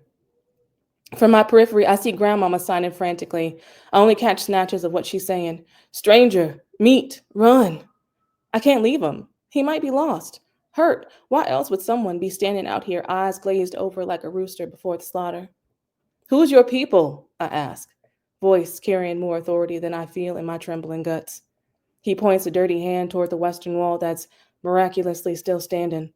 Beyond that rise is a sprawling grape orchard buttressed by solar wire and spellwork. You kin to the Mallards? They own that land. And he kind of favors them with his tight coils that come to a slanted widow's peak. He even wears that wild, wired look stitched to their mouths as they tote around loaded shotguns. The boy nods solemnly. Grandmama slaps her palm against the screen door. Thwack, thwack, thwack, drawing my attention from the most unusual pair of copper-colored eyes only marred by a dark bruise below the left lash line. I sign to her what the boy told me, and she tells us both to get inside before we're swarmed. I motion the boy ahead through the back door, but before he can even cross the threshold, Grandmama claps a heavy hand on his slender shoulder, stopping him short. Those serrated eyes cut into him, searching his innards for some hidden question. She must find the answer because she swats him inside. Chickens and all, we hunker below in the cellar. It's cramped, dark. The air down here tastes thick and mildewy with moisture. My hands find the mud-packed walls as I blindly trace my way to the chairs I know are propped in the corner. Little treasures are buried in that dirt. A dried beetle cadaver, skeletal remains of a centipede, a chipped blue shell from the one time Daddy took me to see the ocean. I help Grandma find a seat, and she more collapses than sits. When her breath steadies, she slides her right hand into mine. It's rough with calluses. Sing, she signs, the song of the living. A small candle winks to life, old spellwork. The flame underlights our faces in long, creeping shadows. The boy's copper eyes seem illuminated in that fragile ember as a ribbon of smoke dances over his stark features.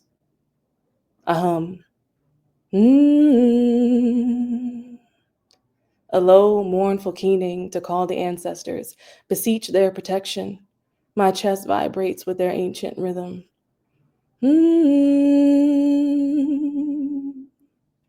Grandma places a hand on my sternum to find the beat. Once she's tuned to the notes no longer my own, she joins.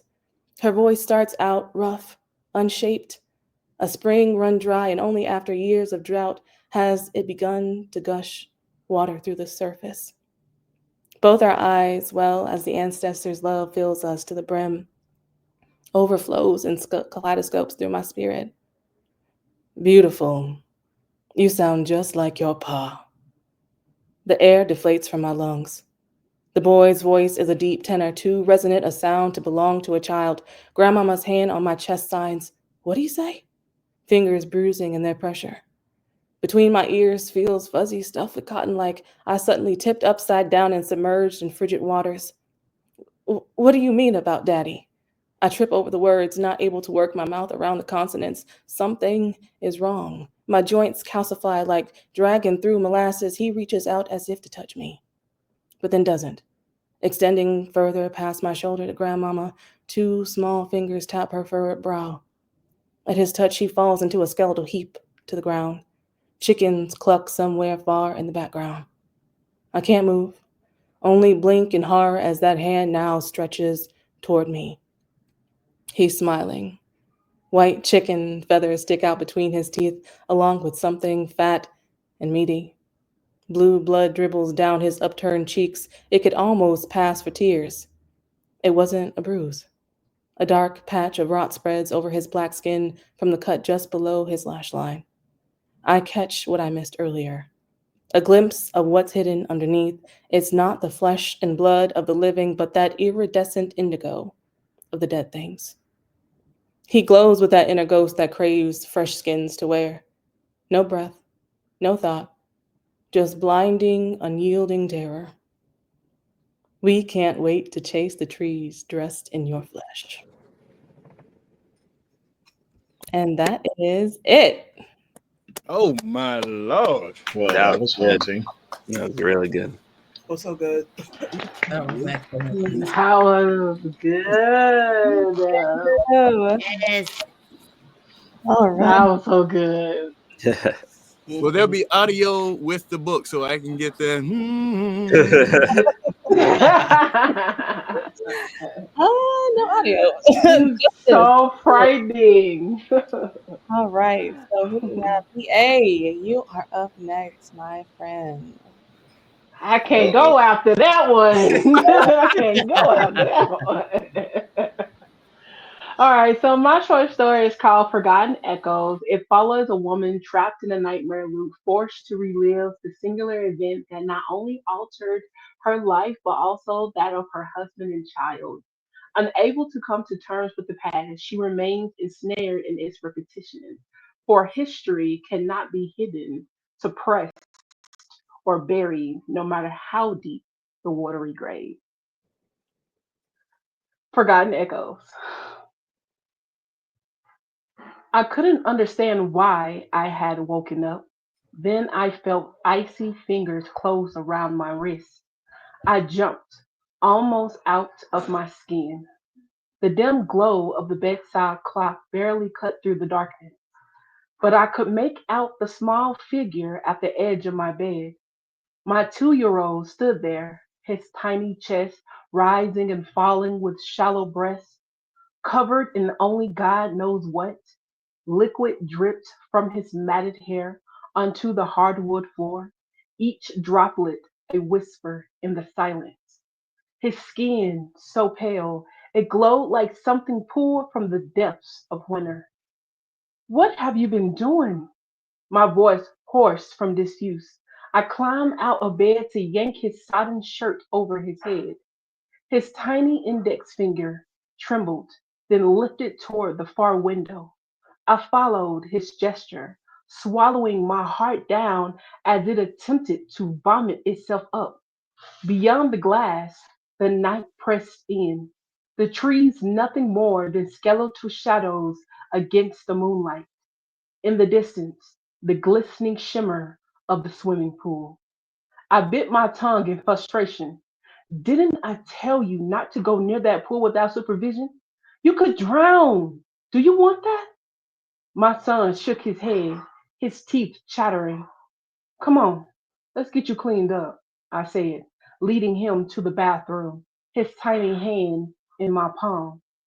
James, my husband, sluggishly shuffled into the room with his robe and satin bedclothes.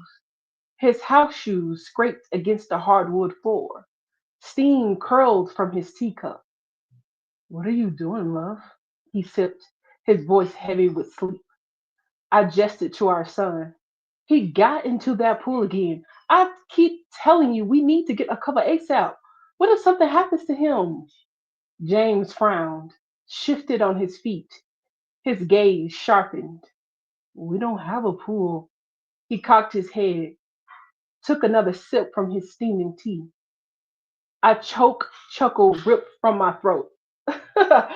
Don't joke like that. I grabbed the towel from the shelf and turned to the bathroom. The entrance empty. Where did he go? I spun, eyes sweeping the room. The air was thick and humid. I thrusted open the shower curtains, my son's name on the tip of my tongue. Who? James blew across his teeth, taking another sip. Our son, Goofy. Are you two playing a joke? I threw the towel over my right shoulder. You know mommy doesn't like jokes. James set his mug on the sink and reached for me, the back of his hand pressing against my forehead. He touched his touch oddly cooling. We don't have a kid, love. I blinked. The shadows of the room crept in my peripheral like decrepit, gnarled fingers. I looked into James' brown eyes for signs of humor. I was only met with brows furrowing, concern etched into his worry line. What? The word escaped. James pulled me in close. Soft lips kissed my cheek. He smelled like French vanilla. When he spoke, ice frosted his breath. The vanilla scent soured. Chlorine, sharp, overpowering, filtrated my nose and smothered my senses. He whispered a low gurgle in my ear. You don't have a son. You don't have a husband. He laughed, a screeching faucet. Don't you remember? Knees weak, mouth gaped, I stumbled back, flashes of images repeated in my mind. Dim glow, moonlight sky, my baby boy, water, screaming, my baby boy, cold, cold body, the fear in my husband's eyes, the hate, dim glow, moonlight sky, my husband, my sweet, sweet husband.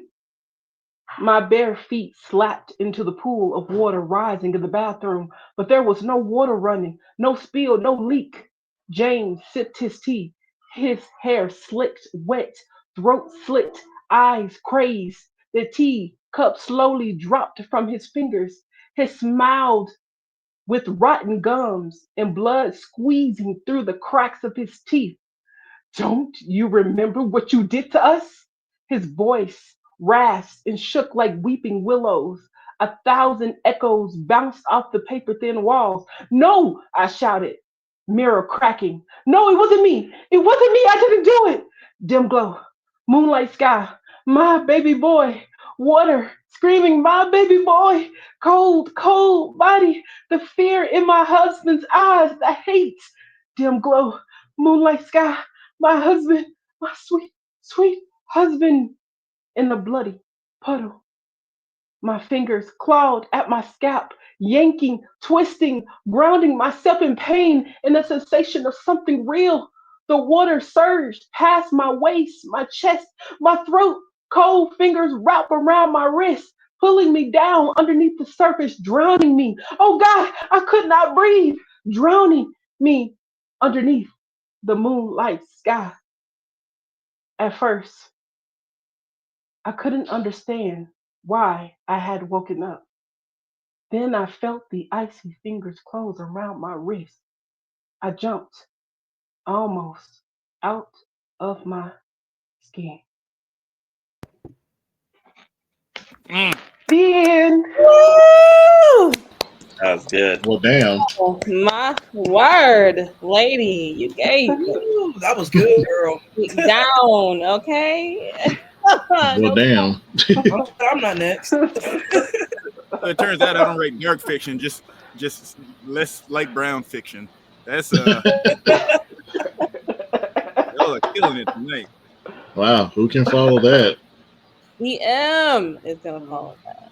Not me. Good luck. All right. Good luck to me. All right.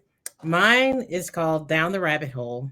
It's a tale of a girl lost in more ways than one in a strange place, and there's a monster. Okay. No one believes in monsters until they come for you. Most people imagine themselves as brave or clever, but honestly, your body forgets it's potty trained and the brain fails to do its job. Nefertiti Anderson knew about monsters. One killed her family and almost got her. Thanks to her grandpa and his odd words of wisdom, she survived, all because of a rabbit. Grandpa said, "If you're ever in trouble and don't know where to go, find a rabbit." He scratched Cuddles between his long gray ears. "Follow it." He tapped the little pink bell on her rabbit's collar. "These little fellas know how to hide," he said. "They know all about safe places." Calloused, toffee-hued hands gripped her tiny ones. Once you're safe, stay there until help comes. Grandpa's words came true. A monster came, catching and devouring those unskilled in hiding. But Nefertiti remembered what Grandpa said: follow the rabbit. Rabbits are quick. They wriggle, squeeze, and dig. Cuddles led her out of their home to safety. Several times she stumbled, lost sight of him, froze because of fear. Every time she did, the monster nearly caught her. But like Cuddles, she wriggled from its grasp. Not once did she stop running after that. She wriggled and dug until they both reached an old shed. Once inside, she waited, wrapping herself in Grandpa's wisdom. Wait for help. Days blurred together. They do that when you fade in and out of consciousness. The shed was small, quiet. There was nothing to do, nothing to read. Nefertiti looked around, buckets, tools, and old folks' treasures pressed in on all sides, pinching, making it hard to breathe. She closed her eyes. Grandpa's promise unclogged her lungs. Wait for help. She breathed, slow and steady, pressing her back against the thin tin wall. She looked down at her jeans. Denim hung in morbid streamers below the knee, edges soaked in dried blood and other things, things thick and ugly, things her mind fought hard to ignore.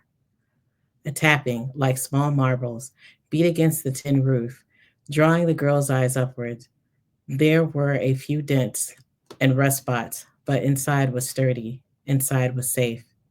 She rubbed her arms, palms sinking into crescent-shaped scars.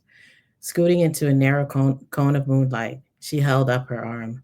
A crisscrossing trail of gashes covered it. They itched like crazy. Her fingers flexed to scratch, but she didn't. Grandpa said an itching wound is healing. So she curled those fingers into a fist, then tucked it under her armpit. She stared at her bare feet, wiggled her toes, which were too thin and too long, freeing the dirt trap between them. Her palms itched from cuts. Would they be gone by sunrise, or would they be replaced by new ones? The rain outside intensified, beating hard and fast on the tin roof, every drop like a drum beat. The stillness inside the shed trapped the sound, amplified it, until it revived the ache in her skull. It radiated along the bridge of her nose, making a home for itself between her brows. It was starting again, the headache, bone aches, and hollowness. She pressed her arms tighter against her body, squashing her torso against her legs, hoping the pressure would take her mind off her stomach's rumbling. She was hungry, and she hated it. It was different, insatiable. She wished it would go away, but it didn't.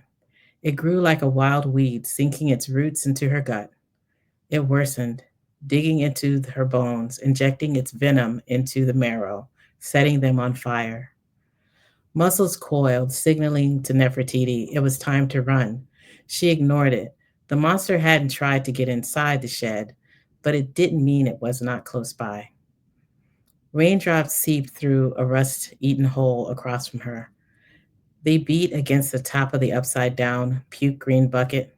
Beneath it lay a rabbit's carcass, a surprise from her last blackout. She'd never eaten anything raw before, except fruits and vegetables, but there was something about the rabbit. Was it the adrenaline of the chase, or the moment her teeth sank into its furry throat? Nefertiti groaned at the truth. It was ugly and unwanted.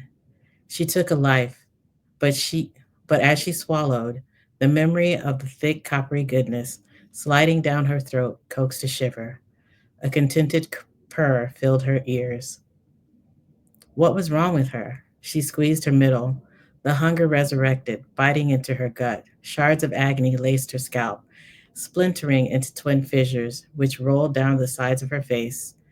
Pain pooling under the mandible. Its tail curled around her mouth, itching her gums.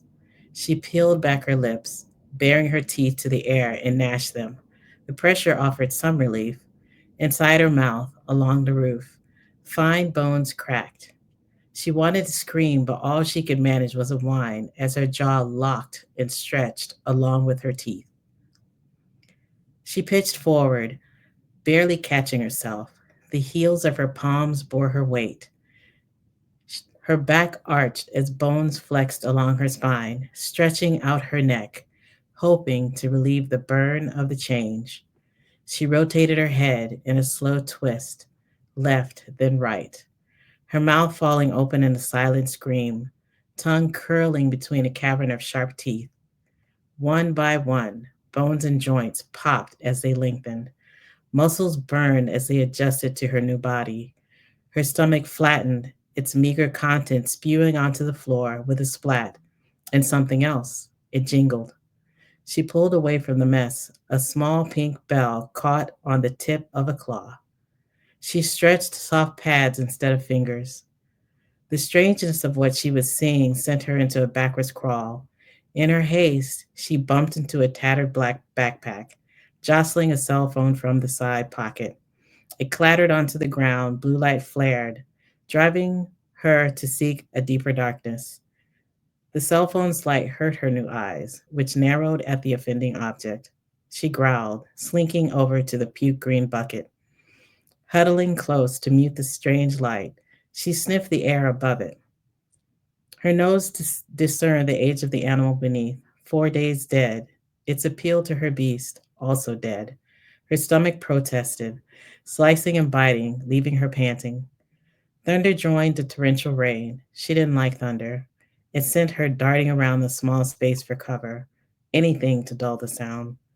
Whining and panting, she paced the length of the shed, frustrated at the lack of food. She loped over to the backpack, though she knew it held nothing edible, and sniffed it again. Disappointed, she moved to the center of the shed, turned in a circle, and dropped onto her belly. She lay her head on her paws and stared at the patchwork door. Thin planks of wood covered a large hole along the lower half of it. It was through those planks the girl had gained entry into the shed. She forgot what drew her. Words were lost to her. Her nose and her instincts were a better tool. It's how she caught the rabbit, but deep down, what remained of her human mind understood she had to wait for help. The end.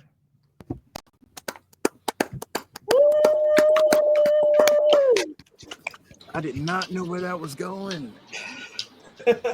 Yeah, that was a curveball. So good. Mm-hmm. All right, so we are going to move right along to Madam Butterfly.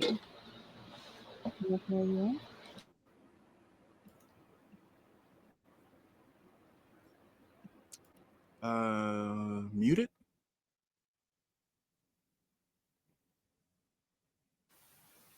Okay, apps, you don't mute people in the middle of an event, okay? Technology, get it in line. But you know what? On that, I have a thought. People always say your dreams can't hurt you. But what happens if they can? Let's explore that idea with my story, Wake Up. Michaela stood in her closet. She wore a red lace nightgown with a short skirt and her long brown curly hair was tucked under a red silk cap. Her brown eyes darted around as she clenched her fist. She whispered, "You're awake. This is not a dream. Nothing is coming for you. This is not a dream. You are safe. This is not a dream." Her body started to shake as she swore under her breath. Damn that spoiled brat. After everything I did for her, she betrayed me, who helped her lazy ass learn complex spells. Stop thinking about Tara. Karma will come for her. I just need to focus on ridding myself of this curse. She jumped when she heard her husband's voice say, "Michaela, honey, are you all right?" In a shaky voice, she replied, "Yes, I'm fine." "You don't sound fine." "I am. I'll be there in a moment." She slowly walked out of her closet. The moment she stepped out, she was greeted with her husband saying, You sexy fox. Michaela weakly smiled at him as he said, I take it you like my new nightgown. Michaela's husband, Simon, was a tall, brown-skinned man with a thin build and short, black curly hair. He wore a green robe and gray shorts. His brown eyes scanned his wife up and down. He smiled as he said, Do I need to be jealous? What? He quickly rushed over to her and wrapped her in his arms. Simon said, What do you mean, what? I've never seen you in that sexy nightgown before.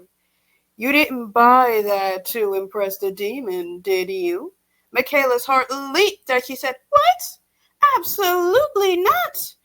For the spell to work, I have to be naked or wear thin clothing. Also, you're one to talk.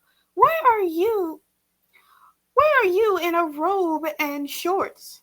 Simon let her go, flexed while saying, Don't you like what you see? Michaela giggled and said, Yes.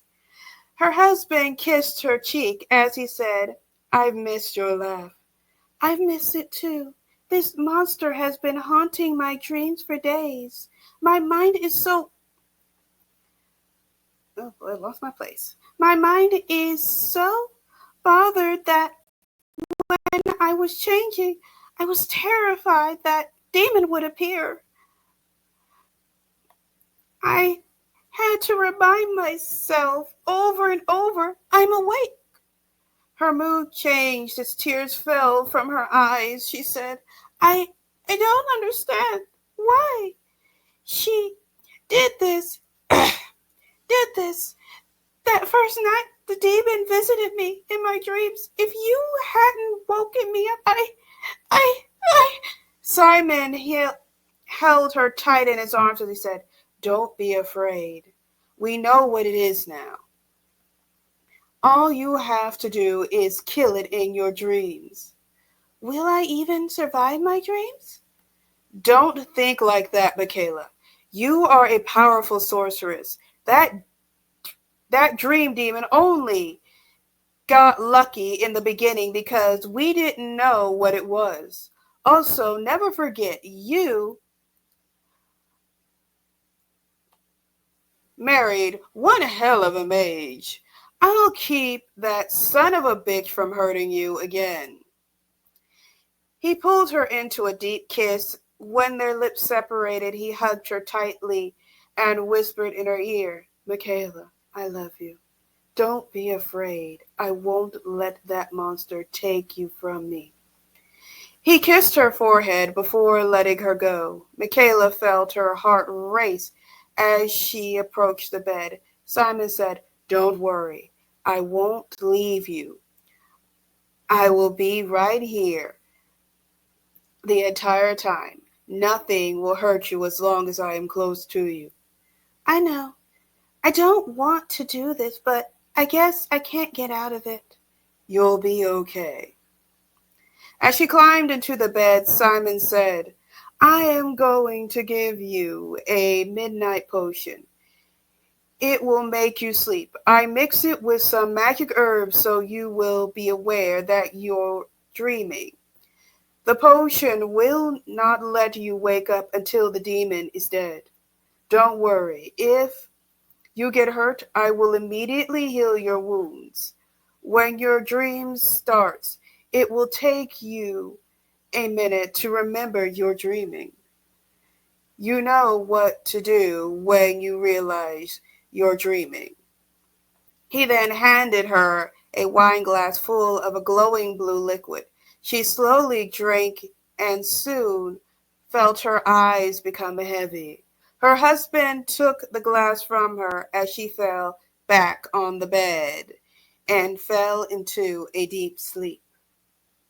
Michaela found herself standing in a narrow hallway with yellow walls and soft yellow floors. Bright fluorescent lights hung overhead. She walked down the hallway, wondering where she was.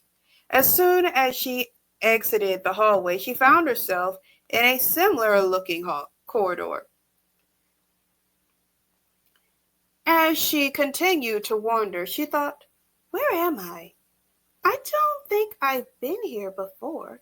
Suddenly she heard a loud hissing sound behind her. Quickly she turned around and saw nothing.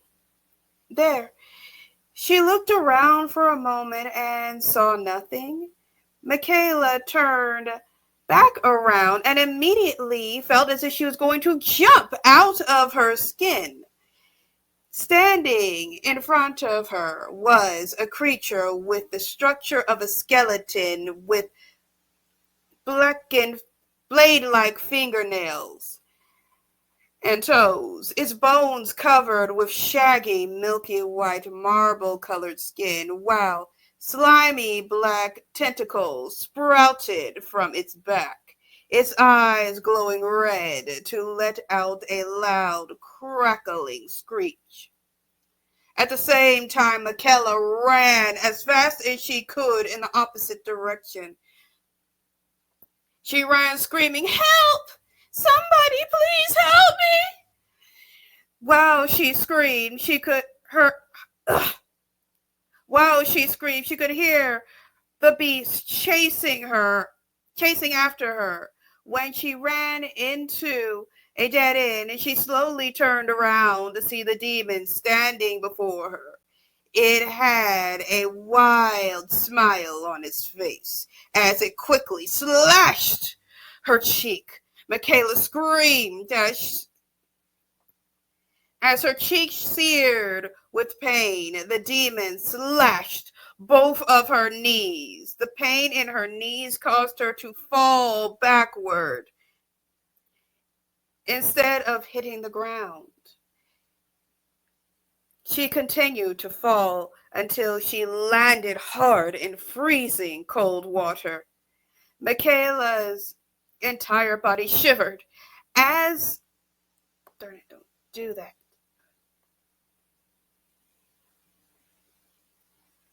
Shivered as she forced herself to swim to the water's edge.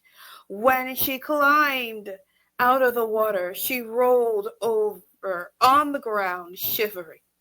After a minute, she slowly sat up, touched her cheek. The cut was bleeding, and when she looked at her knees, she learned that she had been sliced more severely than she thought. She looked around and noticed she was in an indoor pool. The pool was surrounded by white tiles and white walls. There was a bright light overhead, but she couldn't tell where it was coming from. Tears streamed down her face as she wondered what to do. Suddenly, she heard a male voice ask, "Why are you crying?" Michaela responded, "I was attacked." "I know, but it didn't hurt you." "Yes, it did. My knees and my face are cut up." "Look at the water." Michaela looked at the water and saw her face was not scarred. She then looked at her knees. Her wounds were gone. The freezing sensation was gone, and her body felt warm. The voice said, "I told you, my sexy fox. I won't let that monster hurt you again." "Simon?" "That's right. It took me a minute before I could figure out how to communicate with you. Now, my lovely wife, you should kill that monster that tried to scar your pretty face." "Kill the monster? That's right. This is a dream. I'm a sorceress. I have the power to..." Suddenly, she heard a splash. Quickly, the monster emerged from the water, larger than before. Michaela stood up and stared at the monster. She said, "Now that I'm more aware,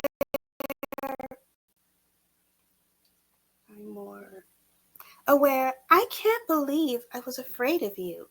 Then again, you did have the advantage of keeping me when unaware. I was asleep. Whatever. It's time for you to die."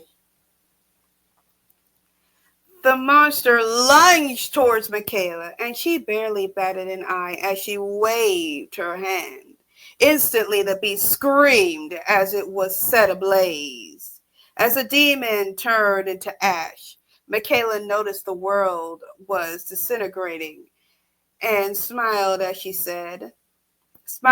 thought, time to wake up. Woo! Thank you, madam. Thank you so much. Okay, we are gonna move right along into Christian Alexzander. Woo! Where are you? Where's your He video? left. Shady. He ran Where's away. his video? What happened? Yo, did he dip? He ran away. Oh my. Uh-oh. Yo, did he dip? Mm. He ran away Okay. to the internet, Ow. kick him out. Okay. Well, let's go with Liz. Liz, you can go ahead. Alrighty. Hello again. So I did a post, a this or that post a while back, and someone said like magic, dragon, high fantasy. And my mind went to, well, what if we took the history of the Black Cowboys and let them ride dragons? And so this is a piece of that story that I've been working on. Okay. The dragon rider has the longest fingernails Yamar has ever seen, and his day-glow pink nails match the scales of his dragon. This costume-like appearance excites the cheering crowd members along the rope barrier, eager to glimpse both Dragon Rider and Dragon parading into the grand entry. Turning his gaze to the white riders among the participants spurs Yamar to tighten his grip on his reins. White riders wear the traditional attire of Dragon Rider: wide brim hat, bandana, dusty vest, and spurred boots, but they are not deserving of its honor. They rarely spend a day under the sun, while darker-skinned riders do the work of breaking volatile young dragons. They don't have weathered and bruised hands from scales, nor are their inner thighs darkened and chafed from hours of flight. White riders are nothing but bark, while the more melanated riders always back up their bite. Sensing the irritation of his dragon, Chorus, Yamar's dragon, growls. Yamar places a hand atop his neck, cooling the warm sensation flowing through his beast. We should have done something flashy like that, something to match the Smoke and Scales ranch. Nasir, the younger of the four brothers, tilts his head to the day-glow pink rider. The youngest wears a patterned shirt that sparkles like scales and is open to his navel.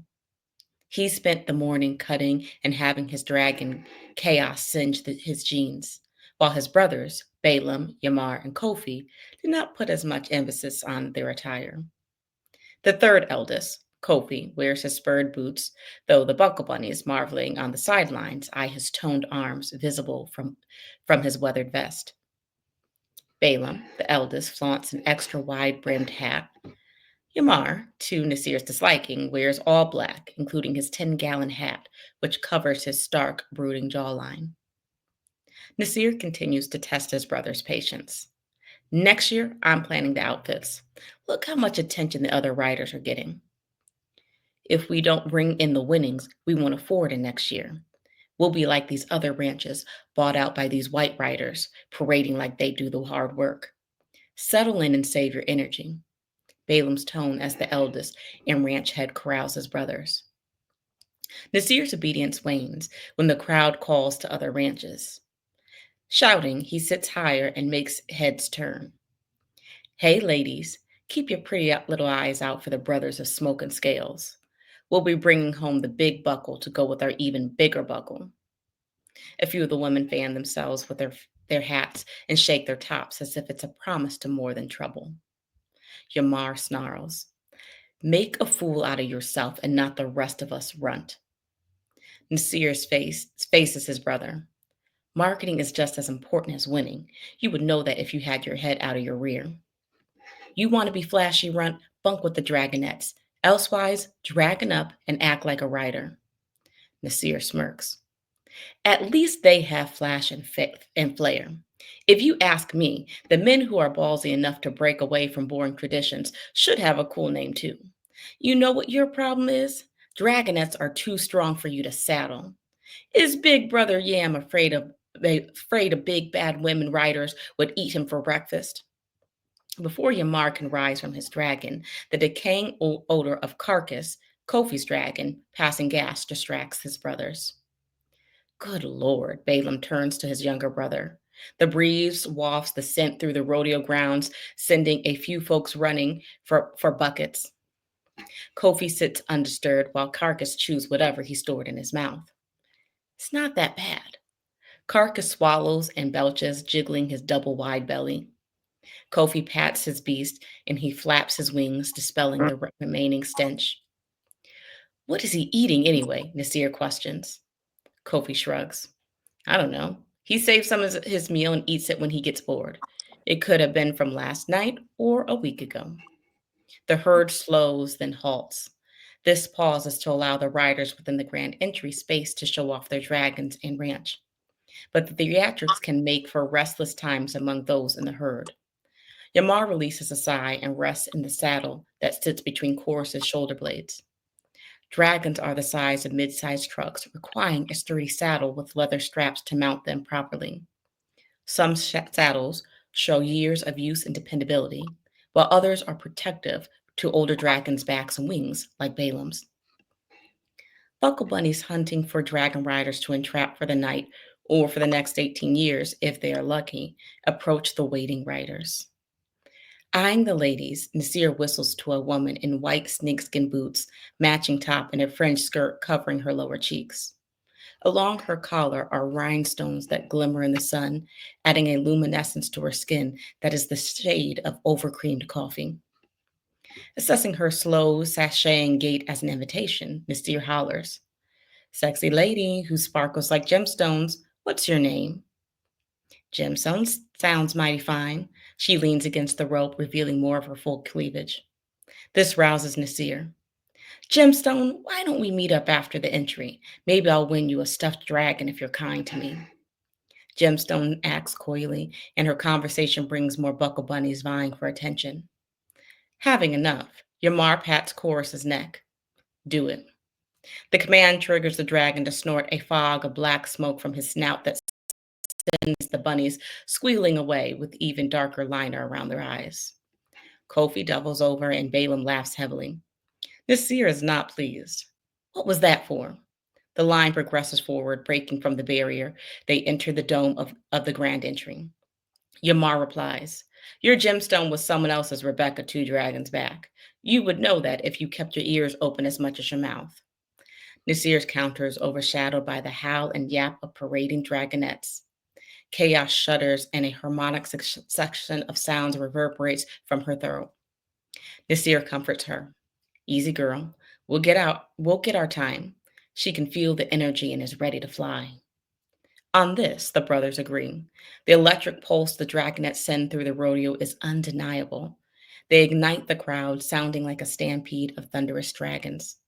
Perched on flying dragon backs, dragonets twerk, gyrate, and holler profanities about the power of their bodies, getting a range of responses from dragon riders.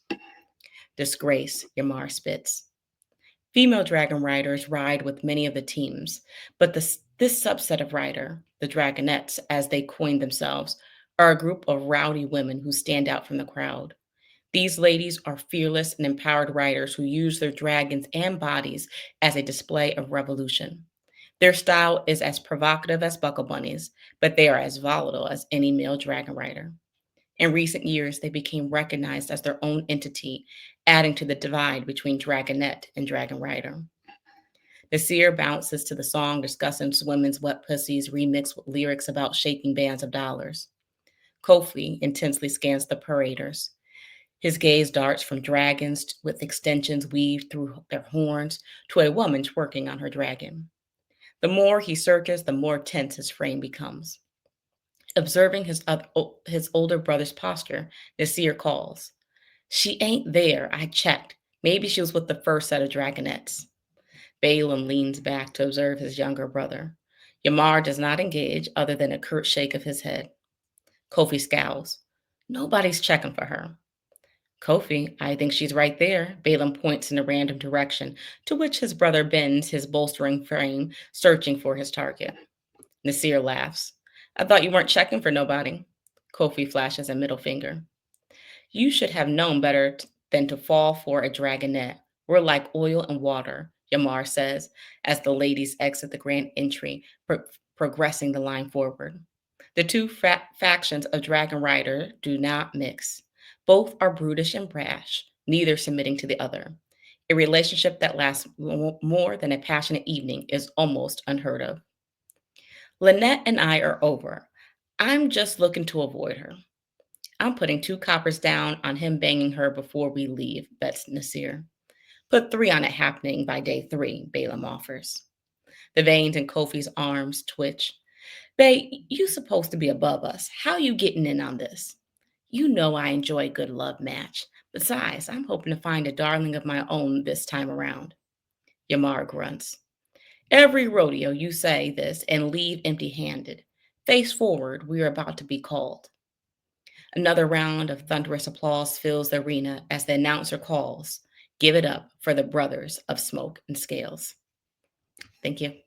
Woo! That was so much fun. I need more of that. Yeah, I Yes. like that. That is awesome. Yes. Thank you so much, Liz. I loved it. Working on the dragon. Come on now. So much fun. All right, TL, we're gonna head over to you. Oh, to me? Oh, Yes, you. okay. Let me get mine up. All right. So mine is called Whispers. It's kind of a sci-fi horror story. I've been watching like a lot of sci-fi, like Black Mirror, Love, Death, and Robots, and stuff like that. Kind of inspired with that, and so I wanted to do my little short spin on it. So here we go. In a world filled with so much color, mine was awfully gray. Grief does that. Steals the vibrancy from everything, makes the day stand still. Have you drifting through life like a ghost in your own body?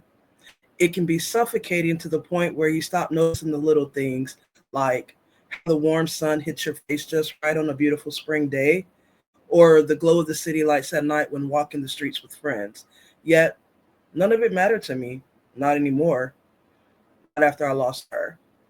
Everything turned to ash. That's why I never should have answered the text. Should have left it on unread.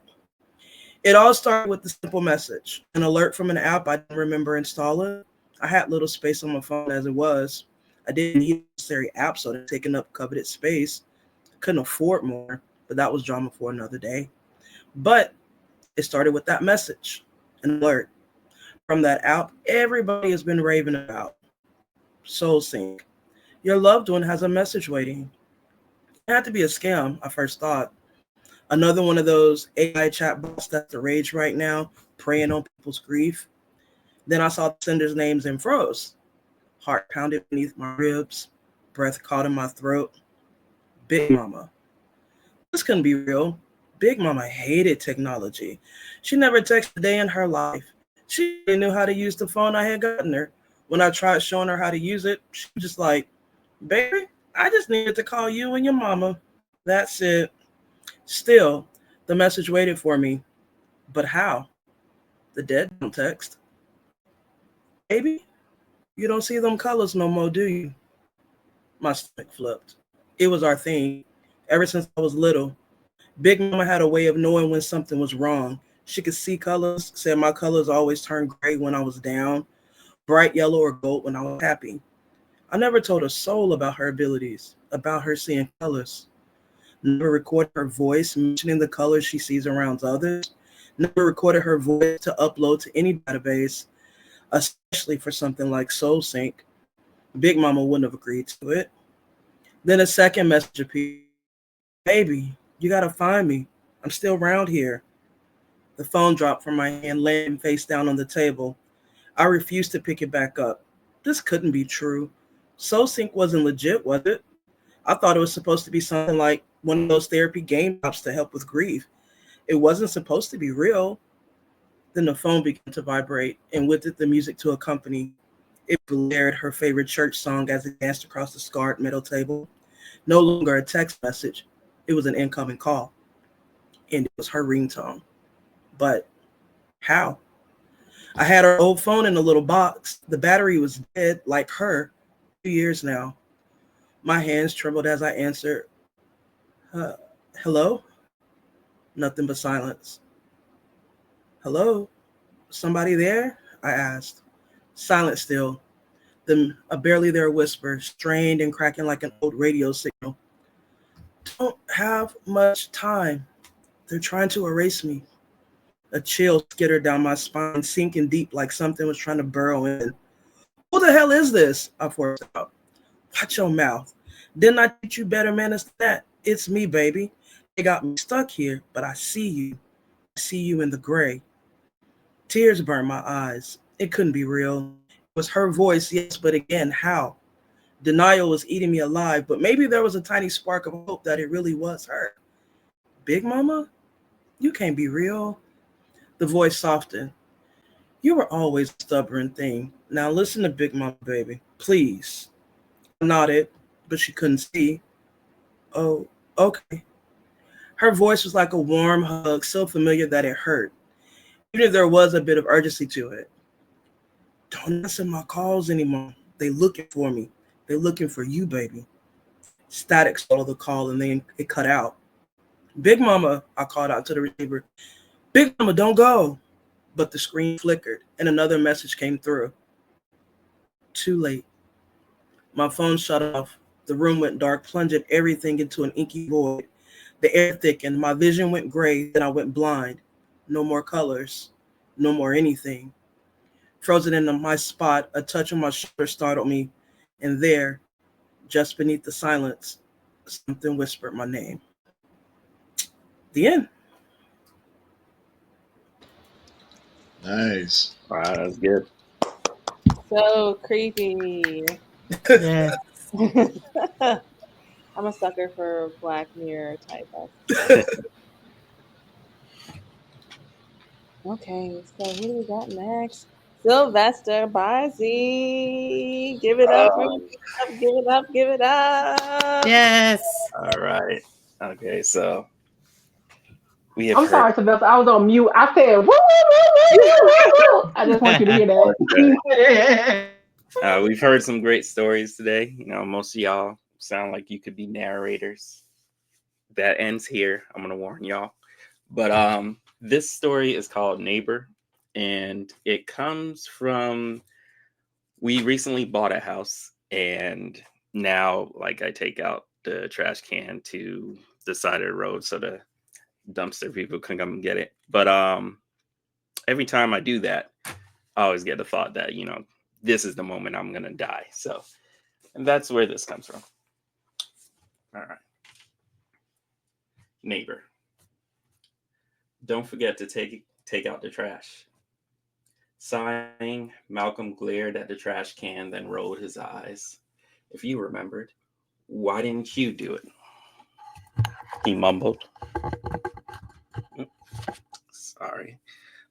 Rachel's head popped out from around the corner. What did you say? Malcolm jumped. Damn, girl, nothing. Yeah, that's what I thought you said. Rachel smirked and drummed her fingers along the wall she was leaning on. Maybe if you move fast enough, I'll reward you with that thing you like. Malcolm yanked the bag out of the can, almost toppling it over, tying the drawstring into a knot. Say less. Rachel's laughter filled the kitchen as Malcolm opened up the door to the garage. His fingers hit the light switch. The click filled his ears, but he was still in darkness. The lights out. The lights out. Malcolm looked back into the kitchen, but Rachel was long gone, getting ready for another night in their very first home. It had only been a month since they moved in, but everything was going amazingly well, aside from the yard, which was a monster that Malcolm just didn't know how to tame. Through the darkness, the glowing button of the garage door guided Malcolm's finger. Malcolm pushed it, and the grinding and cranking filled the house as the garage door roared to life, lifting up. Malcolm ducked underneath the door and stepped into the darkness of the side of the house. He tossed the bag into the trash can, pushed the lid down, hoping to compact the 10 bags that was already in the can, and pulled it up the driveway. "Hello, neighbor." The voice ripped through the silence of the night, and Malcolm stopped cold. Glancing up, Malcolm could see a figure standing at the top of the driveway. "Frank?" Malcolm awkwardly laughed. "You scared the piss out of me. Don't be sneaking up on black folks like that." Malcolm continued to pull the trash can up the steep driveway. The closer he got, the more detail Malcolm could make out of the figure. Unless Frank had lost 50 pounds and grew a foot, the man at the top of the driveway wasn't Frank. Malcolm stopped. "Hello." Creeping up slowly into the air was the man's left hand.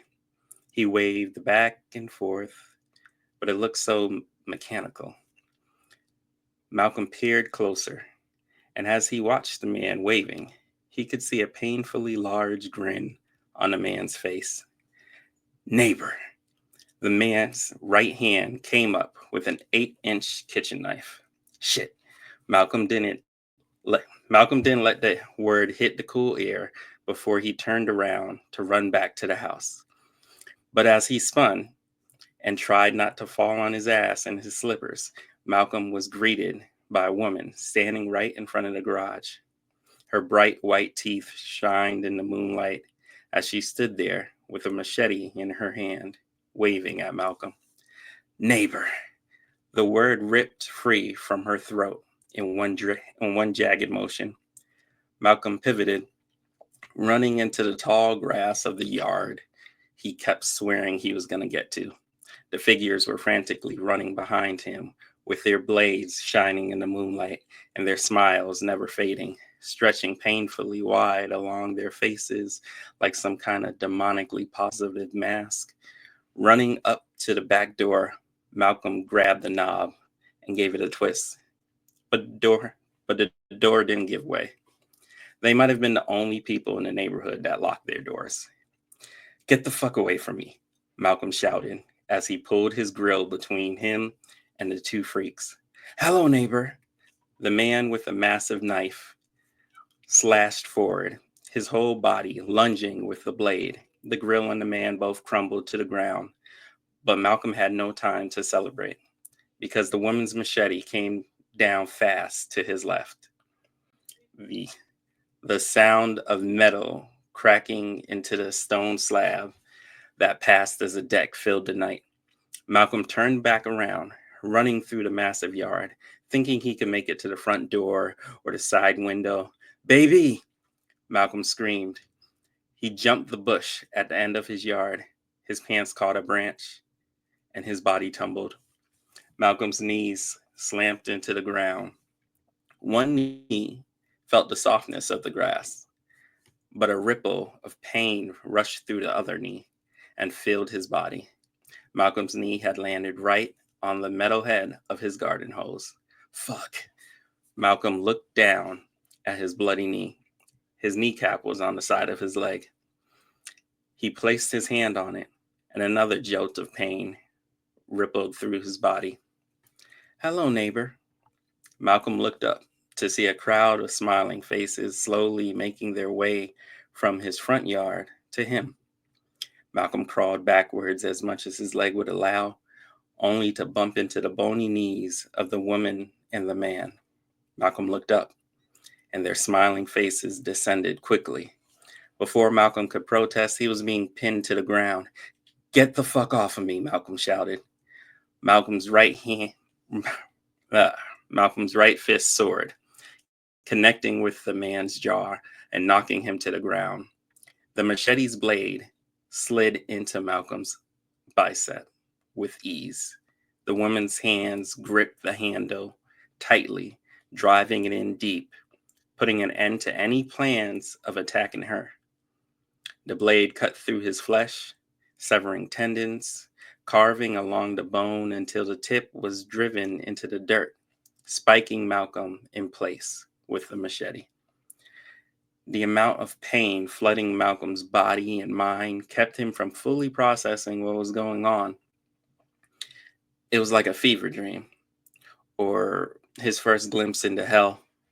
The woman straddled Malcolm. Her hands ran up underneath his shirt until her nails were digging into his chest. "What do you want?" Malcolm screamed. Morphing from that chilling smile into a blank, emotionless face, the woman stared at Malcolm, dead-eyed, a white abyss hovering over him. Tilting her head back, Malcolm could see something pushing free of her stomach. It was almost as if there was a baby that was kicking itself to freedom. But then the movement went from her stomach to her chest, crawling its way up to her neck, which swelled 3 times its normal size. Violent gagging, dry heaving, and spittle came from her mouth as her body tried to pass this massive object through her throat. "Oh my God," Malcolm shouted as the woman's head snapped forward and her jaw expanded, ripping open the corners of her mouth and raining down blood on Malcolm as a large black maggot squirmed its way out of her body. Slime dripped onto Malcolm's face as the maggot got closer. Malcolm turned his head frantically left and right. He kept his lips pressed tight, but then 2 hands locked onto his head and forced him to be still. The woman's fingers clawed at Malcolm's lips, savagely ripping at his jaw, blood and broken nails, burning lips and shattered teeth. All of that only kept Malcolm safe for a moment, until those bony fingers got into his mouth and ripped his jaw down. The woman leaned in, her mouth pinned open with the massive maggot thrashing inside. Malcolm's eyes were wide as the maggot first touched his tongue. The slime and blood filled every corner of his mouth. The maggot's body twisted and turned as it forced its way down Malcolm's throat. There was no air, no screams, just tears, just pain. The lights in the bedroom went out, as did the TV. "What the fuck?" Rachel said as she looked around the room. She had just stepped out of the shower and squeezed into that pink and white teddy lingerie that Malcolm liked. Rachel sat on her knees in the middle of the bed, waiting. "Malcolm!" The bedroom door pushed open, and Rachel sighed. "What took you so long?" "The power went out." She bounced a little on her heels. "But maybe we can worry about that later." Rachel's hands went out, beckoning Malcolm closer. And then she laughed. "Why are you smiling like that?" The bedroom door closed. "Malcolm? Malcolm? Malcolm!" And we're done. Oh my God! Well, dang. Oh my goodness. So disturbing. Poor That. lady. I know. Oh no. No, Happy poor hour. Malcolm. Man, Oh my I've had goodness. anxiety about reading this for about a whole month now, so thank you. Oops. That Love it. It was so creepy and was good. like, oh my goodness. Teach you to get your Man, who chores would've done. That's what it'll known? do. Mhm. Yep. Yeah. Get them chores. Handle them. Go down. Nobody Handle does them. horror humor like Sylvester. I just gotta give it up to you. Gotta give it up. Thank you. Right. So we are moving on. We got Alex. Alex, you are our closer. Well, The pressure. You can do it. Yeah. Sorry, I've been having technical difficulties. Like just immediately when it was my turn to stand up. However, I applaud you. You all have done excellent work. You've written some brilliant stories. I love how clear your individual voices are in your pieces. This is not quite as dark. This is about Epiphany. It is about the moment when fantasy and reality collide and only one can survive. It's about when you get what you wanted, but you find out what you wanted isn't what you thought.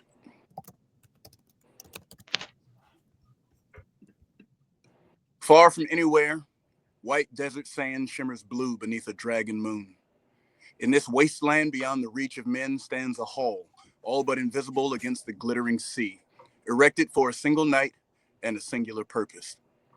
This is the Sicilium of sacrifice, and within its walls, the fate of mortals is debated and decided by means most sinister. Two dead kings face each other across a golden table, ancient and priceless beyond measure, bearing the dings and scratches of crowns and scepters from 100 kings, stretching back 1,000 years. Stern eyes and a sunken face scour their enemy.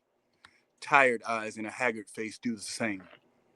The tension between those glares arises a panic within me I cannot abide, and I turn away.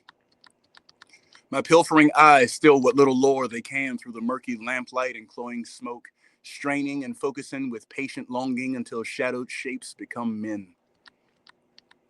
Behind each king looms his respective Shigo Naga, his holy man, each in the robes of his office.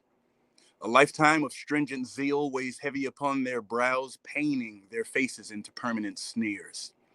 These men are unreasonable, beyond both concession and compromise, for logic has no place in faith-based fanaticism. Beside them, clad in gilded armor, wreathed and garnished in gaudy medals and decadent awards for barbarism and war crimes, tower the king's knight generals. Faceless beasts beautifully regaled to hide the swirling void of faux humanity perfumed in service, when in truth their position is an excuse to vent their oceans of endless rage. They are murderers, ever ready to be let off the figurative leash. Lurking just a step deeper in the shadows and indistinct to all but the most discerning eye are their ravens, their daggers in the dark. Soulless animals, perverted and sadistic, nothing more than romantically named assassins. This room has no heart, that is, no queens.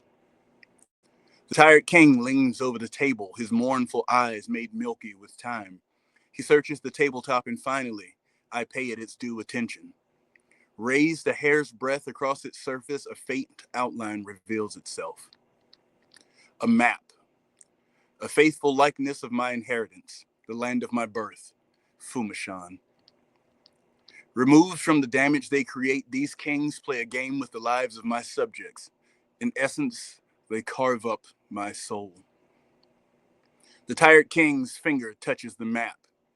I watch as 10,000 souls leave their broken bodies. Inside, I feel their deaths like the loss of a child or a limb cut away while I seethe in impotent rage. The stern king nods. They both observe as the land dies. Fields go untended, the elderly are sacrificed to winter as infants starve, clinging to emaciated breasts. Across the map, a fleet of ships appears, and fortunate ones praise my name. Stern eyes slash across the land, seeking a suitable place to execute their wrath and revenge. A bony finger taps the golden plains and fields become food for the troops. Armies gather and swell, fishing towns become dilapidated ruins, rivers become streams, thieves become murderers, and atop this poverty, merchants and monarchs erect statues to my greatness. I see it now. I understand. While keeping my mind doggedly focused, I build the greatest army the world has ever seen, one capable of battling a god on even footing. But the land I love, my home, my soul, will bathe in the abysmal flames of my victory.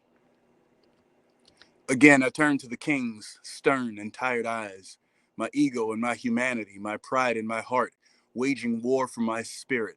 The twin sides of majesty making a game of the lives of those I am sworn to defend and improve. Yet I plunder and sacrifice them by the thousands without guilt or grievance. To kill a god, must I become the devil? Must I fight fire with dragon fire until all is ash and victory looks no different from defeat? This cannot be. There must be more, yes? Or is it all as it always has been, only now I am made aware? Finally matured beyond the fantasy and lies, is this what it is to rule, to suffer and to dole out suffering, to weep and ache for those I deemed fit to be kindling to the flames of my ambition until I forget they are people. People, not merely pieces on a board in a game. Is this how my soul dies? And if so, is there no other path, no other way? Have I not the fortitude to find and walk that path, to lead those who survive to a better, more compassionate tomorrow? I cannot believe this is what I thought I wanted. I am such a fool. I watch the game unfold with anxious eyes, slurping boorishly each move, every cause, each effect, and when the game ends, I make them play again. For in every man there are two kings, and only one can rule. What? Dang. Amazing. Who can follow that? Yeah, that's my friend. Wow. Everyone is king. Okay, Thank you, my anxiety. Thank you. I believe you. I believe you. Wow, thank you. This was beautiful. And I know Alex already touched on this, but you guys all have these different voices and ways of writing that bring out this freshness and aliveness and story. And I was just so honored and grateful to be here and share space with you guys tonight. I loved every minute of it. We only have a little bit of time left because we're approaching the 3 hour mark already. So if there were any questions anyone had in the audience you wanted to ask for the people up here, now is the time. Okay. And if you're not subscribing, you have to subscribe to comment because we have trolls. Lots and lots of trolls. There's something I wanted to say while we have this brief reprieve. Before the wonderful Tonja stumbled in, I was the only Black fantasy author I knew. Wow. Wow. So this is incredible for me. In fact, when I put in Black fantasy author in Google, I got no American born. No Google American likes born to Black hide us. fantasy. Never trust it. Mm-hmm. Yeah, we're rare. Well, We're here. Okay. Any questions for each other? Because we are about to close it out then. I have a question. What is everyone working on or any upcoming releases? Okay. Oh boy. Ooh, I got a bunch of them. I got to work on my next Christmas story, which is more like a Die Hard than a Christmas story. I got a bunch of stories involving witches, a fairy. I got way too many stories, and I got to get at least 2 or 3 of them published this year. I got a couple of projects I'm working on, project hopping. I'm trying to finish up a book 2 of my Necromancer University story. And then I'm getting back to a high fantasy story, dragon riding assassins. Yeah. Nice. Yeah. I know I'm working on the piece that I read from, it's a small piece of a bigger, it's a bigger novel. Because I love werewolves and I'm working on a piece that, well, you have werewolves in the hood. And I'm like, what would happen if werewolves ran rampant in like a not so great part of town? How would that be handled? And so I'm in love with the project and I'm just writing, getting it done. It will not be a 2025 release, but a 2026. But it's rolling along, and I love. I haven't really seen Black werewolf books that aren't paranormal romance, and mine will not have romance. It's gonna be survival of the fittest, basically. Yeah. With me, I got my stuff on Substack.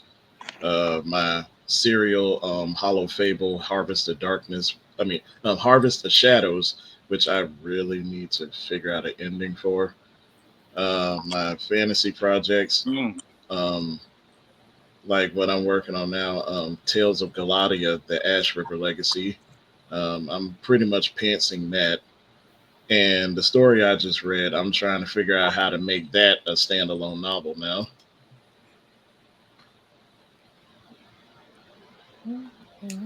I do have a question for the authors, specifically Well, those who I do did want to great get to horror. this question here. Sorry, we had one in the comments. Are any of these stories 2024 releases? Because Hugo nominations are open now through March 15th. Ooh. I would like to say, let me, yeah. So I have a couple of things that's happening. So when Blood Meets Earth, it released in 2024. And it has won a Indie Award. Woohoo! And this year I'm actually I did it I had it re-edited, so that's coming out March 1st. But also the audiobook is in production at the moment. And Nice. also Supersized Bubblegum, which is a story about fat women who gain superhero powers by eating bubblegum while taking down a multi-million-dollar corporation because they kidnapped their friend. It's also it's also out. It is also out.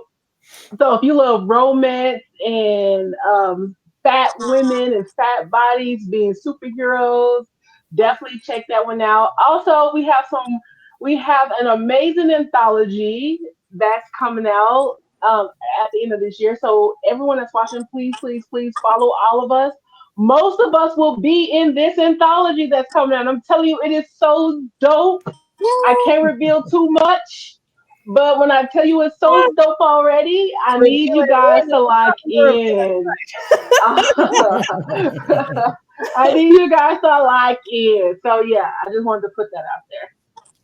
All right. I did have one publication in 2024 that I guess could be up for Hugo. If you guys want to maybe vote for it, please. Same. I think I had two last year. So Sleeping Beauty and I think Head Rush. So yeah, Tanya, I'll be looking out for yours as well. Yeah, it was Thundergun Fire was published in Blue Earth Review. So if you want to check that out, links are in the linky place down there. All right. Any other questions? No, I just want to say thank you guys for coming and celebrating Blackness and literature and just spend Sunday with us because you know what? You could be sleeping, picking up your trash and getting killed by creepy people, neighbors. Yes. Come on now. Anything. Black speculative fiction is all about. It's about creating our own realities and shaping our own worlds and not falling into a narrative that was created for us. We create our own narratives. So thank you so much. We appreciate you coming out. We will be doing more events like this in the future. So please follow, like, share, subscribe. We appreciate all the support. Good night. Bye. Good night. Good night. Good night.